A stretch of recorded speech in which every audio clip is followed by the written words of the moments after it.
প্রায় 3 মাস ধরে চাকরির পেছনে ঘুরছি, কিন্তু কোথাও চাকরি পেলাম না। আর পাবোই বা কী করে? আর আমার তো কোনো মামা খালু নেই। আর এত টাকা ঘুষ দিয়ে তো আমি আর চাকরিতে দিতে পারবো না। আমার বাবা মার এত সামর্থ্য নেই। মন খারাপ করে বসেছিলাম নদীর তীরে। সেই সময় দেখি আয়েশা আমার দিকে ছুটে আসছে। অভি, এই অভি, তোকে কত জায়গায় খুঁজে বেরিয়েছি, তুই কি জানিস কোথায় থাকিস? তুই বলতো, তাড়াতাড়ি বাড়ি চল। বড় আব্বুর শরীর ভীষণ খারাপ। কি বলছিস এসব? তাড়াতাড়ি চল। তারপর আমি আর আয়েশা বাড়ির দিকে রওনা দিলাম। বাড়ি গিয়ে দেখি আব্বু বিছানায় শুয়ে আছে। কি হয়েছে আব্বু তোমার? বাবা, আমার শরীরটা তো খুব খারাপ। ঘরে চাল ডাল কিছু নেই। কি রান্না করবে তোর মা? তুই প্লিজ বাবা, একটু মনে না করলে রিক্সা নিয়ে একটু বের হবি। ঠিক আছে বাবা, তুমি চিন্তা করো না, আমি যাচ্ছি। আর আসার সময় দেখি তোমার জন্য ওষুধ নিয়ে আসবো। বাবা মাকে আসছি বলে আব্বু রিক্সাটা নিয়ে বের হলাম। আপনাদের পরিচয়টা দিয়ে দিই। আমি অভি ইসলাম আসিফ, নিম্নবিত্ত পরিবারের ছেলে। অনার্স কমপ্লিট করেও চাকরি না পাওয়া একজন বেকার ছেলে। বাবা রিক্সাটা নিয়ে মোড়ে দাঁড়িয়ে আছে। এমন সময় দুইটা ছেলে আমার দিকে এগিয়ে এলো। তাদের আমি ঠিকই চিনতে পেরেছি, তারা আমাদের ক্লাসের সহপাঠী ছিল। এই যে মামা, চৌরাহাস যাবা? দোস্ত দেখ, এই ছোট লোক ছেলেটা না যে আমাদের সাথে পড়তো? এবার সাকিব আমার দিকে একটু ভালো করে লক্ষ্য করলো। এবার হয়তো চিনতে পেরেছে। হ্যাঁ, এই তো সেই ছোট লোক। কি রে, এত দূর পর্যন্ত পড়াশোনা করে শেষ অব্দি রিক্সা চালানো শুরু করলি? এই জন্যই বলি, গরিবদের বেশি দূর পর্যন্ত পড়াশোনা করতে নেই। এতদিন তোর বাবা তোর উপরে যতগুলো টাকা খরচ করেছে সবগুলোই বৃথা গেল। আমি মুচকি হাসি দিয়ে তাদের প্রশ্নের জবাবে বললাম, ভাইয়া, বর্তমান যুগের অবস্থা কি জানেন? জানেন না, আর জানবেই বা কি করে? আমাদের মতো তো আর রোদে পুড়ে মাসের পর মাস ধৈর্য ধরে চাকরি খুঁজতে হয় না। আপনাদের টাকা আছে, আপনাদের লোক আছে। এখন যদি বলেন তো এক্ষুনি আপনার চাকরি কনফার্ম কেন জানেন? বর্তমান সময় মানুষ যোগ্যতা খুব কমই দেখে, এখন শুধু দেখে টাকা। যার কারণে আমি হয়তো হেরে গেছি। তা ভালোই বলতে শিখেছিস দেখছি। দেখেছিস আমাদের টাকার পাওয়ার, যখন খুশি যা খুশি তাই করতে পারে। কিন্তু তোরা পারিস না, কারণ তোদের কাছে টাকা পয়সা নাই। এই কথাটি বলেই সাকিব আর ইমন অট্টহাসিতে মেতে উঠল। আমি শুধু তাদের এই কথাটাই মনে মনে বললাম, এত অহংকার করে লাভ নেই, নিশ্চয়ই অহংকারের পতনের মূল। তারপর সাকিব আর ইমনকে চৌরাহাস নামিয়ে দিয়ে আবার আরেকটি ভাড়া নিয়ে আরেকটি গন্তব্যস্থলে গেলাম। এভাবেই দিনটা চলে গেল। প্রায় 500 টাকার মতো হয়েছে। তার বেশি আর পারলাম না। যাই হোক, সেই টাকাগুলো দিয়ে বাবার জন্য কিছু ঔষধ এবং কিছু মোটা চাল ডাল নিয়ে গেলাম। আমাদের মতো নিম্নবিত্ত মানুষদের জন্য মোটা চালই অনেক। আমাদের তো চিকন চাল কেনার সাধ্য নেই। বাবা, তোর কষ্ট হচ্ছে অনেক। কি বলছো বাবা? আমার কোনো সমস্যা হয়নি, বিশ্বাস করো। রিক্সা চালিয়ে যে তোমাদের মুখের হাসিটা দেখতে পারছি, এটাই বা কম কিসের বলো? তারপর চাল ডালগুলো মাকে দিলে মা রান্না বসায়। আমি একটু বিশ্রাম নিতেছিলাম, সে সময় আবার আয়েশা এলো আমার কাছে। তোকে কখন থেকে দেখছি, তুই তোর হাতটা কেমন জানি লুকোচ্ছিস। তোর হাতটা আমাকে দেখা। কেন? আমার হাত তোকে দেখাবো কেন? কিছু হয়নি তো আমার হাতের। না, আমাকে মিথ্যে বলবি না, তোর হাতে তো কিছু একটা হয়েছে, আমাকে দেখা। তারপর আয়েশা জোর করে আমার হাতটার দিকে তাকিয়ে চোখের পানি ছেড়ে দেয়। আমার হাতের তালুতে ফোসকা পড়ে গেছে। আর পড়বি বা না কেন, আমার তো রিক্সা চালানোর অভ্যাস নেই। তোর হাতের এই অবস্থা আর তুই আমাকে কিছু বলিসনি? আমাকে কষ্ট দিতে তোর খুব ভালো লাগে, তাই না? কি বলছিস এসব? তোকে কষ্ট দিতে আমার আবার ভালো লাগবে কেন? আমার এমনি ইচ্ছে হয়নি, তাই হাতটা তোকে দেখাইনি। আচ্ছা হয়েছে, বস, আমি দেখি কোনো জায়গায় মলম পাই নাকি। তাহলে হাতে লাগিয়ে দিচ্ছি, ব্যথাটা কিছুটা কমবে। আমি আশাকে যতই দেখি তত অবাক হয়ে যাই। সে আমাকে এতটা পরিমাণ ভালোবাসে যা তা বলে বোঝাতে পারবো না। খুব যত্ন নেয় আমার। হ, আয়েশা পরিচয় তো আপনাকে দেওয়া হলো না। আয়েশা হলো আমার ছোট চাচার মেয়ে। ও যখন খুব ছোট, সে সময় তার বাবা মা একটি ট্রাক চাপায় মারা যায়। তারপর থেকেই সে আমাদের কাছে বড় হতে থাকে। কিছুক্ষণ পরে কোথা থেকে আয়েশা যেন মলম জোগাড় করে এনে আমার হাতে লাগিয়ে দেয়। আমার ব্যথাটা তারপর আস্তে আস্তে কিছুটা কমে যায়। আস্তে আস্তে দিন যেতে লাগে, কিন্তু কোথাও চাকরি পেলাম না। আর চাকরি পাওয়ার আশাও ছেড়ে দিয়েছি। কেননা এখন টাকা ও মামা খালু না থাকলে চাকরি পাওয়া যায় না। বাবার সাথে আমিও রিক্সা নিয়ে পরিবারের হাল ধরা শুরু করেছি। কিছু তো একটা করতে হবে, নইলে তো আমরা কিছুতেই চলতে পারবো না। কলেজে আমার একটা বন্ধু বান্ধবী ছিল না, কিন্তু কেন ছিল না তা জানবেন? তার কারণ হলো আমি গরিব বলে। আমি তো আর সবার মতো নতুন পোশাক আশাক পরে পরিপাটি হয়ে কলেজে যেতে পারতাম না। আমার যা জুটতো তাই পরে কলেজে আসতাম। তার জন্য সবাই আমার থেকে দূরে থাকতো। সবাই আমাকে ছোট লোক, খ্যাত বলে অপমান করতো। কিন্তু এসব আমি কখনোই মাথায় নিইনি, কারণ আমি করি। আমাকে সব কথা শুনতে হবে তাদের কাছ থেকে। তাই বলে কি আমি মন খারাপ করে বসে থাকবো? যে করে হোক আমার স্বপ্নটা পূরণ করতেই হবে। আমার স্বপ্ন ছিল আমি অনেক বড় কিছু হব, কিন্তু বর্তমান দেশে যা অবস্থা, কোনো জায়গায় টিকতে পারিনি। সব কিছু ঠিক থাকলেও শুধু একটা জায়গায় এসে থেমে গেছি, সেটা হলো টাকা। নিজের স্বপ্নকে বিসর্জন দিয়ে চেয়েছিলাম শিল্প কারখানায় যোগ দেব, কিন্তু সেখানেও একই নিয়ম, সেটা হলো টাকা। তাই আর চাকরি হলো না। যখন আমার সাথে আমার ক্লাসের সহপাঠীদের দেখা হয় তখনই আমাকে অপমান করে। আমাকে সবসময় বলে রিক্সা চালক, ছোট লোক। এত পড়াশোনা করে শেষমেশ রিক্সা চালকই হলি, আরও নানা কিছু। তবে সেই সব কিছু আমলে নিয়ে আমার আর তো বসে থাকা চলবে না, আমাকে তো চলতে হবে। তাদের কথা সবসময় এক টুকরো মুচকি হাসির মাধ্যমে উড়িয়ে দিয়েছি। একদিন রিক্সা নিয়ে বাড়ি ফিরছিলাম, অনেক রাত হয়ে গেছে। আজকে হয়তো বাবা মা আর আয়েশা অনেক চিন্তা করছে আমি কেন এখনো বাড়িতে পৌঁছালাম না। আসলে একজনকে নিয়ে গেছিলাম অনেক দূর, তাই সেখান থেকে ফিরে আসতে রাত হয়ে গেল। বাড়ি ফেরার সময় আমার চোখের সামনে যা ঘটলো তা দেখার জন্য আমি মোটেই প্রস্তুত ছিলাম না। বাড়ি ফেরার সময় চোখের সামনে যা ঘটলো তা দেখার জন্য আমি মোটেও প্রস্তুত ছিলাম না। সামনে একটি প্রাইভেট কারের একটি গাছের সাথে নিয়ন্ত্রণ হারিয়ে ধাক্কা খায়। তারপর আমি দৌড়ে গিয়ে দেখি শুধু গাড়িতে একটি লোক ছাড়া আর কেউ নেই। তিনি গাড়িটা চালাচ্ছিলেন। তার মাথায় মনে হয় অনেকটাই আঘাত লেগেছে, অনেক রক্ত পড়ছিল। আমি আমার গামছাটা দিয়ে কোনো রকম মাথাটা মিশিয়ে আমার রিক্সায় করে হাসপাতালে নিয়ে গেলাম। লোকটাকে আমি এর আগে কোনোদিন দেখিনি।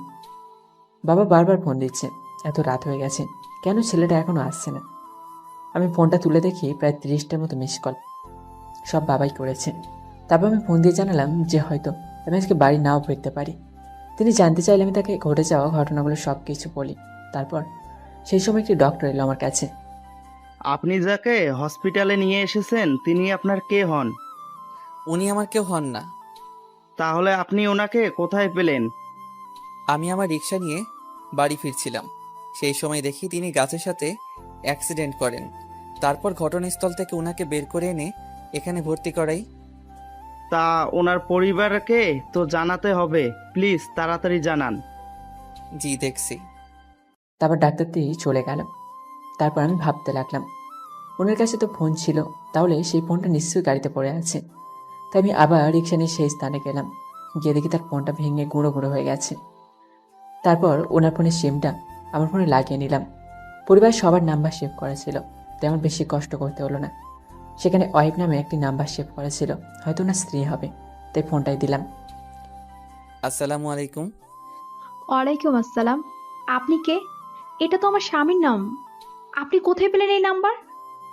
জি আমি আপনার কাছে যে জন্য ফোন দিয়েছি, আপনি তাড়াতাড়ি এই হসপিটালে চলে আসুন। আপনার হাজবেন্ড অ্যাক্সিডেন্ট করেছে। তারপর ভদ্রমহিলাটি হাউমা করে কাঁদতে লাগলেন। দেখুন চিন্তা করবেন না, তেমন কিছু একটা হয়নি, আপনি তাড়াতাড়ি চলে আসুন। তারপর আমি আবার হসপিটালে গেলাম। হসপিটালে গিয়ে শুনলাম ওনার নাকি রক্ত প্রয়োজন। যাক, আচ্ছা ডক্টর, তার রক্তের গ্রুপ কি? এ পজিটিভ। আল্লাহ যা করেন ভালোর জন্যই করেন। এখন আর রক্তের জন্য ছোটাছুটি করা লাগবে না, কারণ আমার রক্তের গ্রুপও এ পজিটিভ।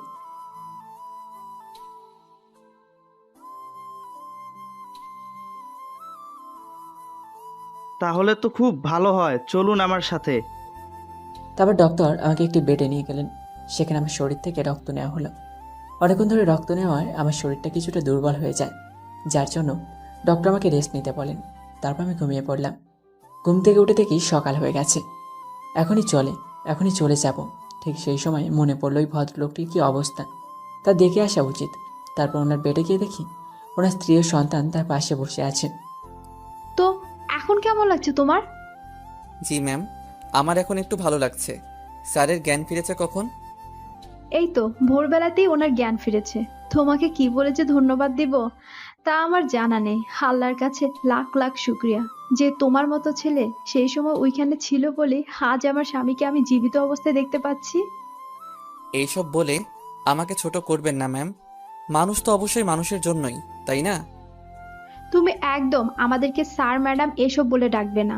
তুমি আমাদের আঙ্কেল আন্টি বলে ডাকতে পারো। না, কি যে বলেন আপনি। আমার এখনো এতটা যোগ্যতা হয়নি। স্যার ম্যাডাম এসব কিছুই ঠিক আছে, তাহলে আসি স্যার। সাহারা যা বলেছে তাই হবে। তুমি আমাদের স্যার ম্যাম এসব বলে ডাকবে না, তুমি আমাদের আঙ্কেল আন্টি বলেই ডাকবে। আর চলে যাচ্ছ মানে তুমি কোথায় যাচ্ছ? তুমি আমার জীবন বাঁচালে, তোমাকে আমি এমনি এমনি ছেড়ে দেবো নাকি? আসলে আঙ্কেল, কালকে রাত্রে বাড়ি ফিরতে পারিনি, যার জন্য বাবা মা সবাই খুব দুশ্চিন্তায় আছে, তাই আমাকে তাড়াতাড়ি বাড়ি ফিরতে হবে। তা কোথায় থাকো তুমি? সামান্য কিছু দূরেই একটা বস্তি আছে, সেখানেই আমরা থাকি। বস্তিতে থাকো মানে?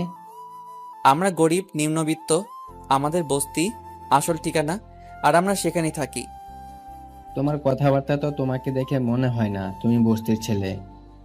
তারপর আমি মুচকে এসে আঙ্কেলের কথায় জবাব দিলাম। আমি গরিব ঘরের ছেলে হলেও অনেক কষ্ট করে অনার্স কমপ্লিট করেছি। পড়ালেখার দরুনে সবার সাথে শুদ্ধ ভাষায় কথা বলতে বলতে অভ্যাস হয়ে গেছে। তারপর আঙ্কেল আমার কথা শুনে অবাক হয়ে গেলেন। কি বললে তুমি? তুমি অনার্স কমপ্লিট করেছো? তাহলে তুমি রিক্সা চালাও কেন?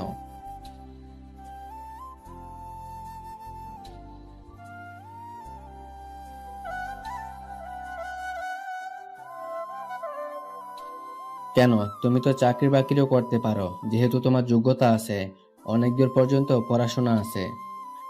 হাসালেন। আর চাকরি, আমি যে চাকরির চেষ্টা করিনি তা ভাবলে আপনি ভুল করবেন। আসলে বর্তমান দেশে চাকরি মেধা দিয়ে হয় না, চাকরি হয় টাকা দিয়ে। আর আমাদের তো আর সে সামর্থ্য নেই যে টাকা দিয়ে চাকরি নেব। কিছু উপায় না পেয়ে অবশেষে এই পথটাই ধরতে হয়েছে। তোমার কথা শুনে আমার খুব খারাপ লাগলো। তোমার কথাটা সত্যি, বর্তমান যুগে যোগ্যতা দিয়ে কোনো কিছু হয় না, যা হয় সবকিছু টাকা দিয়ে। আচ্ছা, আমি তোমাকে চাকরি দেব। আঙ্কেলের কথা শুনে আমার যেন হাতে চাঁদ পাওয়ার মতো অবস্থা। সত্যি বলছেন আপনি? আমাকে আপনি চাকরি দিবেন? বলুন, আপনার কি কাজ করতে হবে? তেমন কিছু না, আগে বলো তুমি কি আমাকে চেনো? এবার ওনার কথায় কিছুটা অবাক হলাম। কি করতে চাইছেন তিনি? না, এর আগে তো আপনাকে কোনোদিন দেখিনি। আচ্ছা, তাহলে আমার পরিচয়টা আজকে জেনে নাও। আমি এই আসনের এমপি। তোমার কাজ হলো তুমি সবসময় আমার সাথে থাকবে আর আমার সাথে কাজ করবে। বিশ্বাস করো, তুমি কোনোদিন ঠকবে না। তাহলে আপনি আমাকে রাজনীতি করতে বলছেন, তাই তো? আসলে আমি রাজনীতি সম্পর্কে কিছুই জানি না, আর আমি রাজনীতিতে যুক্ত হতে চাই না। ধন্যবাদ আপনাকে। একবার ভালোভাবে ভেবে দেখো, তুমি তুমি কি চাও না এই দেশ থেকে দরিদ্রতা দূর করতে?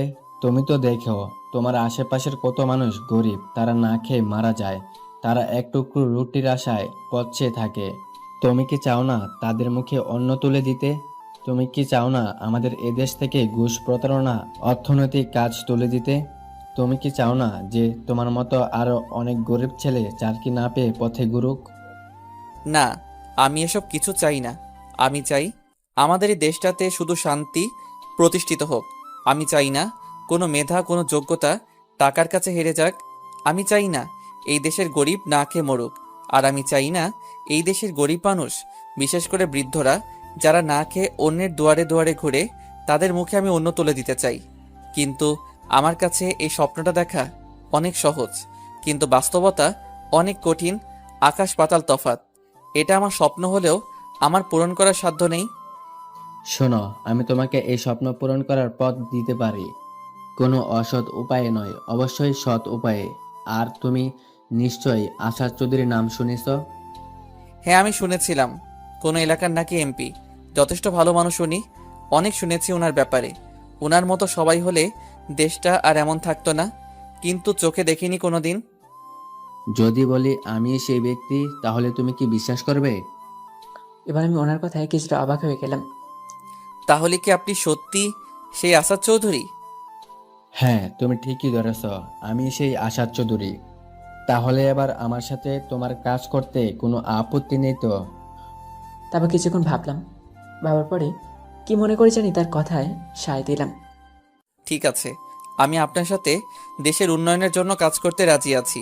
দেশের গরিব মানুষদের জন্য, দেশের শিক্ষিত বেকার মানুষদের জন্য সুযোগ তৈরি করতে আপনার সাথে আমি রাজি আছি। তারপর আঙ্কেল আন্টিকে বিদায় জানিয়ে বাড়িতে চলে আসলাম। ঠিক আছে, আমি আপনার সাথে দেশের উন্নয়নের জন্য কাজ করতে রাজি আছি, দেশের গরিব মানুষদের জন্য, দেশের শিক্ষিত বেকার মানুষদের জন্য সুযোগ তৈরি করতে আপনার সাথে আমি রাজি আছি। তার আঙ্কেল আন্টিকে বিদায় জানিয়ে বাড়িতে চলে আসলাম। ওনার কথা সায় দেবো কি দেবো না এ নিয়ে মনটা ভীষণ দ্বিধাদ্বন্দ্বে আছি। কিন্তু চাকরিটা করলে তো পরিবার মুখের হাসি ফোটাতে পারবো, এটা আবার কম কিসের। বাড়িতে গিয়ে সবাইকে জানালাম এই বিষয়টা নিয়ে। বাবা অনেক খুশি, কেননা বাবা আশাদ চৌধুরী সম্পর্কে ভালোভাবে জানেন। তিনিও জানেন যে আশাদ চৌধুরী যথেষ্ট ভালো মানুষ, তার সাথে কাজ করা নিয়ে বাবার কোনো দ্বিধা নেই। কিন্তু মা কিছুতেই আমাকে ওনার সাথে কাজ করতেই দিতে চায় না। রাজনীতি বলে কথা, নানা সংশয় সৃষ্টি হয়েছে তার মনে। তবে পরিবারের কথা চিন্তা করে তিনিও রাজি হয়ে গেলেন। পরদিন পরিষ্কার পরিবারী হয়ে আশাদ চৌধুরী দেওয়ার ঠিকানায় কি বিশাল বাড়ি। ওনার এই বাড়িতে কি তারাই থাকেন? সত্যি ভাবা যায়। কি চাই এখানে? আসাদ চৌধুরীর সাথে দেখা করতে এসেছে, তিনি আমাকে আসতে বলেছিলেন। অনুমতিপত্র আছে আপনার কাছে? না, সেটা তো। তাহলে তো আমি আপনাকে স্যারের সাথে দেখা করতে দিতে পারি না। আসাদ চৌধুরীর সাথে দেখা করতে এসেছি, তিনি আমাকে আসতে বলেছিলেন। ওকে, তাহলে 1 মিনিট দাঁড়ান, আমি স্যারের সাথে কথা বলে নিই। এরপর দারোয়ানটি আশাদ সাহেবের কাছে ফোন দিলেন। আসসালামু আলাইকুম স্যার। ওয়ালাইকুম সালাম। কি ব্যাপার, কি হয়েছে? স্যার, গেটে একটি ছেলে এসেছে আর বলছে সে নাকি আপনার সাথে দেখা করতে চায়। আপনি তাকে নাকি আজকে আসতে বলেছিলেন। ছেলেটার নাম কি? এই যে আপনার নামটা জানি কি জানাবেন স্যার, জানতে যাচ্ছে। তারপর আমি তাকে বললাম আমার নাম অভি ইসলাম আসিফ। স্যার, ওনার নাম অভি ইসলাম আসিফ। ওকে ঠিক আছে, তাহলে ওকে ভিতরে আসতে দাও। জি স্যার। তারপর দারোয়ান আমাকে ভেতরে ঢুকতে দিল। ভেতরে ঢুকে আরো বেশি অবাক হয়ে গেলাম। কত দামি দামি জিনিস, সাজানো পুরো বাড়িটা। আমাকে দেখে আশাদ সাহেব বললেন, আরে তুমি চলে এসেছো, তোমার কথা ভেবেছিলাম। তা কি সিদ্ধান্ত নিলে? জি, আমি আপনার সাথে কাজ করতে রাজি আছি। যাক আলহামদুলিল্লাহ, আমি জানতাম তুমি সহজে আমার প্রস্তাবটি ফেলতে পারবে না। আমি খুব খুশি হলাম তোমার উত্তরটা শুনে। তাহলে এখন আমরা একসাথে কাজ করতে পারবো। তোমার মতোই একটা ছেলে আমাদের প্রয়োজন ছিল। আমি আর আঙ্কেলের কথা বলতেছিলাম, সে সময় আন্টি আমাকে দেখে পড়লেন। আরে তুমি কখন এসেছো? জি, কিছুক্ষণ আগে আসলাম। তা এসে বেশ ভালো করেছো বাবা। আসো, মুখে কিছু দাও। না আন্টি, সেসবের কোনো প্রয়োজন নেই, আমি বাড়ি থেকে খেয়ে এসেছি। সেসব বললে কি করে হয়? প্রথম আমার বাড়িতে এসেছো, আমি কিভাবে তোমাকে খালি মুখে বেরাই বলো তো? তোমাকে কিছু একটা মুখে দিতেই হবে, তোমাকে তো আর খালি মুখে ফেরাতে পারি না। তারপর ওনাদের জোড়াজুড়িতে সামান্য কিছু মিষ্টি খেয়ে চলে আসলাম। আজ মনটা ভীষণ খুশি। তাই দীর্ঘ প্রচেষ্টা পর একটা চাকরি মিলল। জানি না কেমন, কিন্তু আশা করছি ভালোই হবে। রাস্তা দিয়ে হেঁটে বাড়ি ফিরছিলাম, সে সময় দেখি একটা মেয়ে ফোনে কথা বলতে বলতে হেঁটে যাচ্ছিল। ঠিক সেই সময় তার পিছন দিয়ে একটা ট্রাক আসছিল। কোনো মতে তার হাত টান দিয়ে বাঁচিয়ে নিই, যার কারণে সে পড়ে যায়। তার সাথে আমিও পড়ে যাই। তোর সাহস কি করে হয় আমাকে স্পর্শ করার? দেখুন, আমি আপনাকে ইচ্ছে করে স্পর্শ করিনি।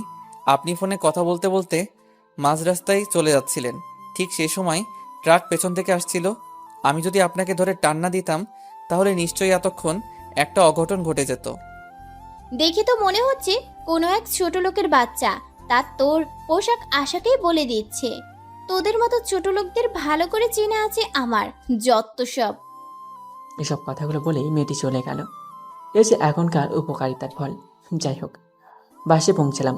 বাসে পৌঁছানোর পর বাবা মাকে জানালাম যে কালকে থেকেই ওনার সাথে কাজে জয়েন করতে হবে। আমি ঘরে বসে মেয়েটির কথা ভাবছিলাম, কি করে পারে একজনকে এভাবে রাস্তার মাঝে অপমান করতে, তাও আবার যে তার জীবন বাঁচায়। বসে বসে ভাবতেছিলাম, ঠিক সেই সময় আয়েশা আমার কাছে এসে বললেন, কিরে, কি হয়েছে? কই কিছু হয়নি তো। আমাকে মিথ্যে বলে লাভ নেই। তোর মুখ দেখে আমি বলে দিতে পারি তোর একটা কিছু হয়েছে। আর ভালোবাসার মানুষের মনের কথাটা বুঝতে কোনো সমস্যা হয় না। বল কি হয়েছে? তবে আয়েশাকে মেয়েটির সাথে ঘটে যাওয়া ঘটনাগুলো বললাম। আসলে বড় লোকের মেয়েরা এমনই। তুই সব সময় এসব মেয়েদের থেকে দূরে দূরে থাকবি, তাদের কখনো উপকার করতে যাবি না। পরদিন আসাদ চৌধুরীর কাছে গেলাম। তিনি আমাকে সবকিছু বুঝিয়ে দিলেন। আল্লাহর রহমতে সবকিছু ভালোই বুঝে গেলাম। এখন শুধু কাজ করার পালা। তিনি যেখানেই যান আমি তার সাথে যাই। আস্তে আস্তে একসময় আমি তার বিশ্বস্ত সহযোগী হয়ে উঠি। আমি যেখানেই যাই সেখানকার মানসিককে দেখি আসাদ চৌধুরী গুণগান গাইতে। আর গাইবে বা না কেন, ভালো মানুষকে তো সবাই মনে রাখে। তিনি সবসময় গরিব মানুষদের সাহায্য করেছেন এবং আঙ্কেল চান আমিও সেটাই করি। আমি অবশ্য এটাই চাই যে গরিব মানুষদের উপকার করতে। একদিন আমি এবং আমাদের কিছু সহকর্মী মিলে একটি কাজ করে পেয়েছিলাম। সেই সময় দেখি সামনে অনেকগুলো মানুষ জড়ো হয়ে আছে। সাফি, তোমরা গাড়ি নিয়ে চলে যাও, আমি একটু পরে আসছি।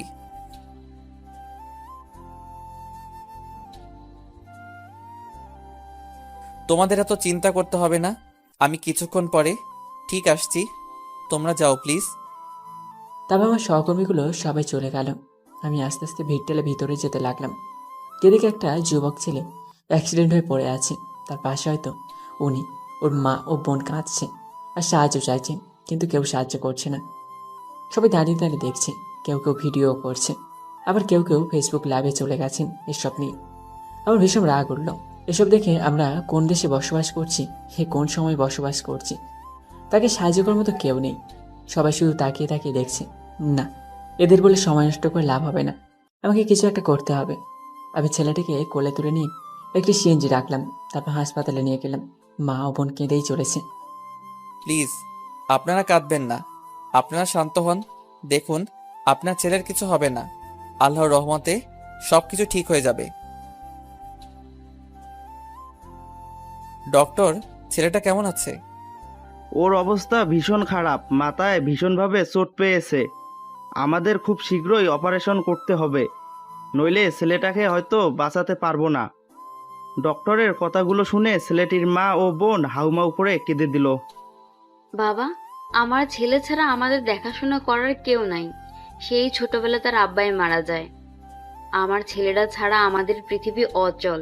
দয়া করে আমার ছেলেটারে ভালো কইরা দেন। তা তো বুঝলাম, কিন্তু অপারেশন করাটা তো অনেক টাকার ব্যাপার। বাবা, আমি আপনার পা ধরতাছি, আপনি যে কইরাই হোক আমার ছেলেটারে ভালো কইরা দেন। দরকার হইলে সারা জীবন আমি আপনার বাড়িতে কাজের লোক হয়ে থাকবো। দেখুন আন্টি, হসপিটালটা তো আমার না যে সব কিছু আমার কথায় চলবে। তাদেরও তো একটা নিয়ম আছে। যদি আমার কিছু করার থাকতো তাহলে অবশ্যই করতাম। ডক্টর সাহেব, আপনি কোনো চিন্তা করবেন না, টাকার ব্যবস্থা আমি করব। আপনি যত তাড়াতাড়ি সম্ভব ওনার ছেলেটার অপারেশনের ব্যবস্থা করেন। ঠিক আছে, আপনি যখন বলেছেন তাই হবে। আমি তাহলে অপারেশনের জন্য সব কিছু রেডি করছি। তারপর ডক্টর চলে গেলেন। বাবা, তোমার আমি কি বলে যে ধন্যবাদ দিমু তা আমার জানা নাই। তবে দোয়া করি আল্লাহ যেন সবসময় তোমারে, তোমার পরিবারের সবাইরে সব বিপদ আপদ থাইকা রক্ষা করেন। তোমরা সারা জীবন সুখী হও। তুমি যেন সব সময় এমন কইরা গরিবদের পাশে দাঁড়াইতে পারো। ধন্যবাদ আপনাকে, আশা করি আল্লাহ আপনার কথাগুলো যেন রাখে। তারপর তাদেরকে আমি সেখানে রেখে চলে আসলাম আঙ্কেলের কাছে। আঙ্কেল, আপনার সাথে কিছু কথা ছিল। হ্যাঁ বলো, কি বলবে? আঙ্কেল, আমার এই মুহূর্তে কিছু টাকা খুবই প্রয়োজন, যদি দিতেন তো খুব খুশি হতাম। হ্যাঁ, তা নিতেই পারো, কিন্তু কি করবে সেটা কি জানতে পারি? আসলে আঙ্কেল, আসার সময় দেখলাম একটা গরিব ছেলে অ্যাক্সিডেন্ট করেছে, তাকে হসপিটালে নিয়ে গিয়েছিলাম, কিন্তু সেখানে ডক্টর বলল তারা নাকি মাথায় ভীষণভাবে আঘাত পেয়েছে, যার জন্য অপারেশন করা প্রয়োজন। কিন্তু তার পরিবার অনেক গরিব, তারা কিছুতেই অপারেশনের টাকা জোগাড় করতে পারবে না। তাই আমি ডক্টরকে বলে এসেছি আপনি অপারেশন করুন, আমি টাকার ব্যবস্থা করছি। কিন্তু আমার কাছে তো বর্তমানে টাকা নেই, আপনি যদি কিছু দিতেন, আস্তে আস্তে না হয় পরে বেতন থেকে কেটে নিতেন। আরে পাগল ছেলের কথা শোনো, তোমাকে আমি টাকা দেব, সেটা আবার বেতন থেকে কাটার কি আছে?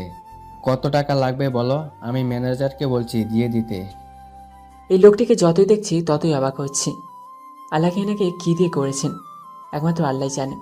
সত্যি বর্তমান যুগে এমন মানুষ পাওয়া সত্যি বিরল। আঙ্কেল, প্রায় 50,000 টাকার মতো লাগবে। তারপর আঙ্কেল সব কিছু ম্যানেজারকে বলে দিলেন। ম্যানেজার আমার হাতে 50,000 টাকা তুলে দিল। আমি সময় নষ্ট না করে তাতেই চলে গেলাম হাসপাতালে। খালাম্মা, আপনি চিন্তা করবেন না, আমি টাকার ব্যবস্থা করে ফেলেছি। ডক্টর কি কিছু বলেছে?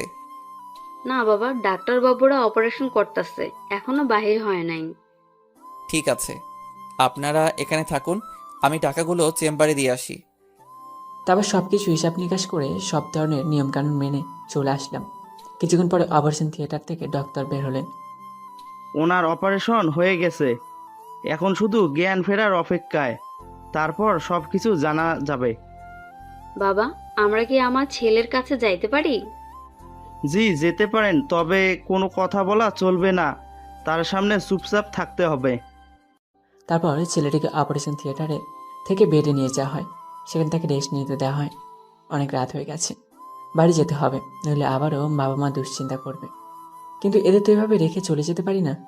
সকাল থেকে তো মনে হয় কিছুই খাইনি। ইস, কতটা বোকা আমি। ওনারা না খেয়ে আছেন, সেই বিষয়ে আমি কিছুই ভাবিনি।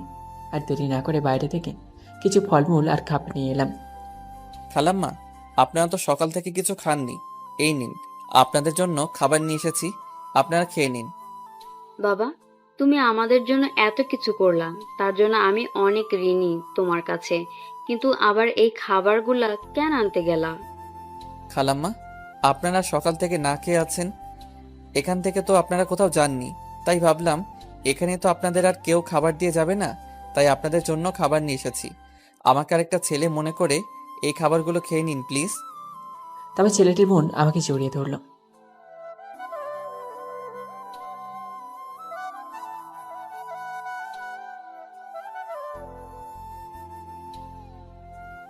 সেসব কথা একদম বলবে না। মনে করো আমিও তো তোমার আরেকটা ভাই, তাই না? তাহলে বোনের জন্য একটা ভাই আরেকটা ভাইয়ের জীবন কেন বাঁচাতে পারবে না? খালাম্মা, কোনো চিন্তা করবেন না, এখন আর চিন্তা করার কোনো কারণ নেই। আস্তে আস্তে আপনার ছেলে ঠিক হয়ে যাবে। অনেক রাত হয়ে গেছে, আপনারা এখানে শুয়ে পড়ুন, আমাকে বাড়ি যেতে হবে, নইলে বাবা মা চিন্তা করবে। আচ্ছা বাবা, যাও, অনেক কষ্ট করলা আমাদের জন্য, সাবধানে যাইও। তারপর তাদের বিদায় জানিয়ে চলে গেলাম। বাড়ি গিয়ে মা খেতে দিলেন। খাওয়া দাওয়া করে কিছুক্ষণ ফেসবুকে ঢুকলাম। ফেসবুকে ঢুকে একটা ছবির দিকে নজর পড়ল। এটা তো সেই অহংকারী মেয়েটা। প্রোফাইলের নামটা কি দেওয়া আছে দেখি তো। প্রোফাইলে নাম দেওয়া আছে নাহিদা সুলতানা। নামটা বেশ ভালো, কিন্তু মনটা এমন কেন? হয়তো কোনো ধনী বাপের একমাত্র আদরের দুলালি মেয়ে, যার জন্য এমন বিগড়ে গেছে। তারপর আরও কিছুক্ষণ ফেসবুকে ঘোরাঘুরি করে একটু ঘুম দিলাম। পরের দিন সকালে ঘুম থেকে উঠে দেখি আয়েশা আমার পাশে এসে আবার মাথায় হাত বুলিয়ে দিচ্ছে। শুভ সকাল। শুভ সকাল। এত সকালে আমার ঘরে কি? বারে আসতে পারি না বুঝি? কিছুদিন পর তো এই রুমটা আমারই হবে, তাই না? বয়েই গেছে তোকে বিয়ে করতে, এখন আমি আসাদ চৌধুরীর বাম হাত, বুঝেছিস? এখন কত মেয়ে আমার পিছে ঘুরে বেড়াবে। হ্যাঁ, ঘুরে বেড়ালে হলো। যদি কোনো মেয়ের দিকে তাকাস, একেবারে চোখ দুটো গেলে দিব। আইসে রে, কোন দেশের প্রধানমন্ত্রী, সে নাকি আমার চোখ গেলে দেবে। দেখবেই তো। এত কথা না বলে তাড়াতাড়ি ওঠ, বড় আম্মু খেতে ডাকছে। যা আসছি। তারপর আয়েশা আমার রুম থেকে চলে গেল। আর কিছুক্ষণ পরে দেখি আশা চৌধুরীর ফোন। আসসালামু আলাইকুম।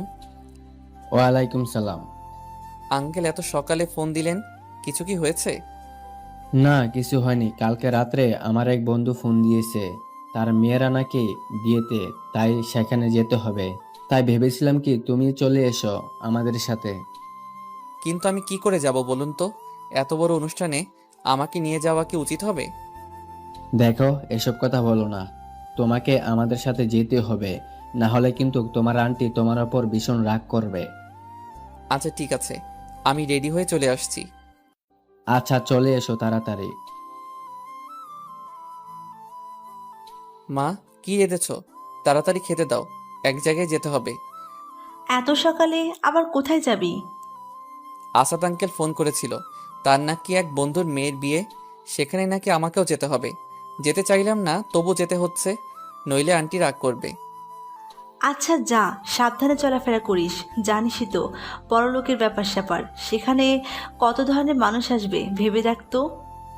আচ্ছা মা, ঠিক আছে। বিয়ে বাড়ি যাচ্ছিস ভালো কথা, কিন্তু একটু আগে যে কথাগুলো বললাম সেগুলো যেন মনে থাকে, নইলে কিন্তু খুব খারাপ হয়ে যাবে। হুম, বুঝতে পেরেছি, আপনার আদেশই যথাজ্ঞা। কি রে, কি কথা বলেছে আয়শা তোকে সকালে? বড় চাচি, তোমাকে সে কথাগুলো না শুনলে হবে। তারপর রেডি হয়ে চলে গেলাম। জানি না ওদিকে ছেলেটির কি খবর, জ্ঞান ফিরেছে কি না। তাদের কাছে তো ফোনেও নেই যে ফোন দিয়ে জেনে নেব। তাদের কাছে তো ফোনও নেই যে ফোন দিয়ে জেনে নেব। আবার ডাক্তারের নাম্বার নেওয়া হয়নি। উফ, কি জ্বালা। বিয়েবাড়িতে না গেলে আবার সেখানে যেতাম, কিন্তু এটার জন্য তো সেখানে যেতে পারছি না। তারপর আঙ্কেল আন্টি ও তার ছেলে মেয়ে সব তৈরি হয়ে গেলে তাদেরকে নিয়ে বেরিয়ে পড়লাম। তুমি তো কালকে বললে একটি ছেলেকে নাকি হসপিটালে ভর্তি করেছ, তা সেটা তো নিশ্চয়ই এই পথ দিয়ে যেতে হয়, তাই না? জি।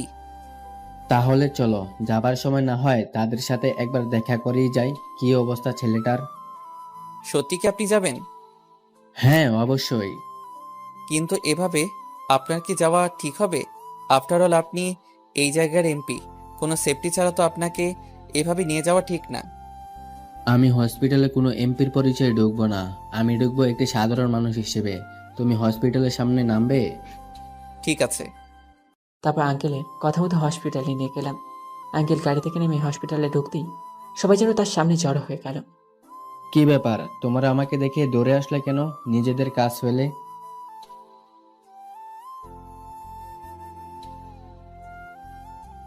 না না, কোনো সমস্যা হয়নি, আমরা এখানে এসেছি একজনকে দেখতে। সবাই তখন অবাক হয়ে একে অপরের দিকে তাকাচ্ছে। কে সেই লোক যার জন্য এমপি সাহেব এখানে তাকে দেখে চলে এসেছেন?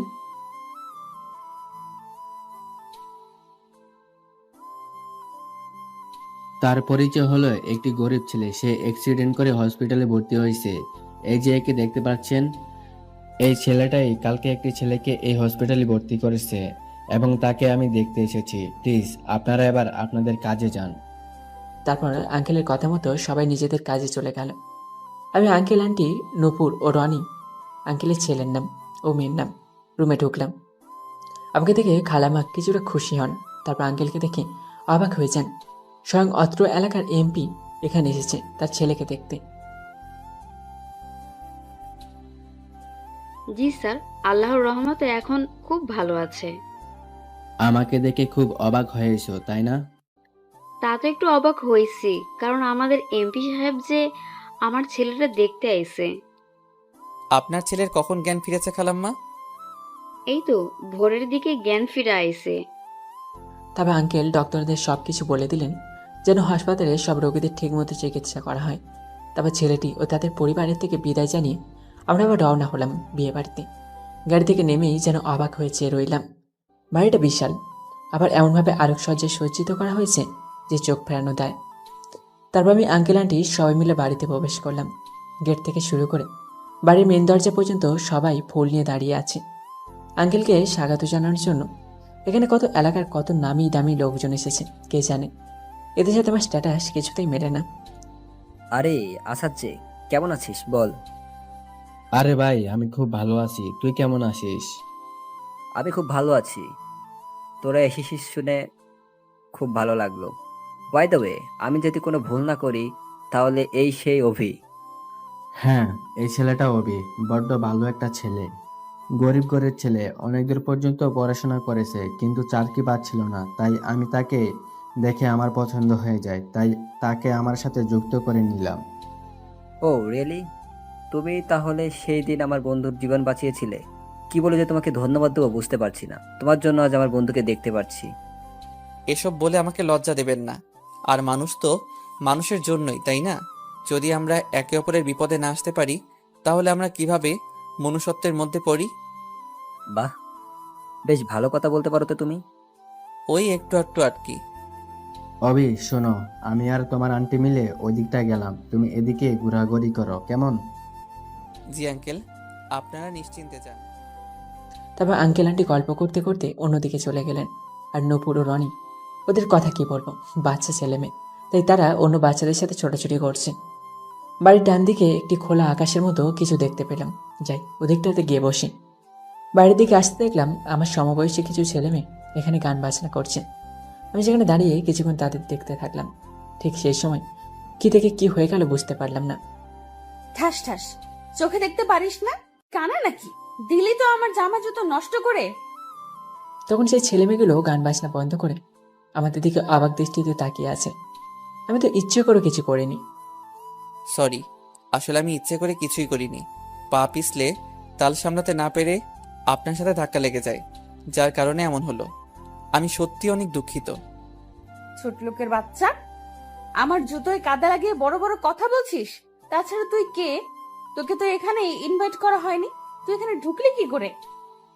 তখন মেয়েটির বান্ধবীরা বলল, আরে জানিস না, তোর বাবা এ সময় কিছু ফকির মিসকিন গরিবদের সাহায্য করে, হয়তো তখন ঢুকে পড়েছে বলেই সবাই হাসাহাসি করতে থাকলো। সমস্যা নেই, আপনার জুতো জোড়া আমাকে দিন, আমি এক্ষুনি পরিষ্কার করে আনছি। না, পরিষ্কার করে আনলে হবে না, তোকে এখানে পরিষ্কার করতে হবে, তাও আবার তোর শার্ট দিয়ে। আমি তোর হাঁটুর উপর পা দেব, তুই তোর শার্ট দিয়ে আমার জুতো জোড়া পরিষ্কার করে দিবি, আর এটাই হবে তোর শাস্তি। কি বলছেন কি এগুলো আপনি? হ্যাঁ, যা বলছে তাই কর। আমি একটা গরিব ছেলে, আমাকে এমনভাবে সবসময় অপমানিত হতে হয়, এটা আমাদের মতো গরিবদের অভ্যাস হয়ে দাঁড়িয়েছে। তারপর আমি আমার শার্ট দিয়ে মেয়েটির জুতো জোড়া পরিষ্কার করে দিলাম। সবাই তাকিয়ে তাকিয়ে হাসছে আর নানাভাবে অপমান করছে। তাদের এই তাচ্ছিল্যের হাসিতে আমার চোখ দিয়ে পানি বের হয়ে এলো। নিজেকে সামলে নিতে না পেরে বাইরে চলে এলাম।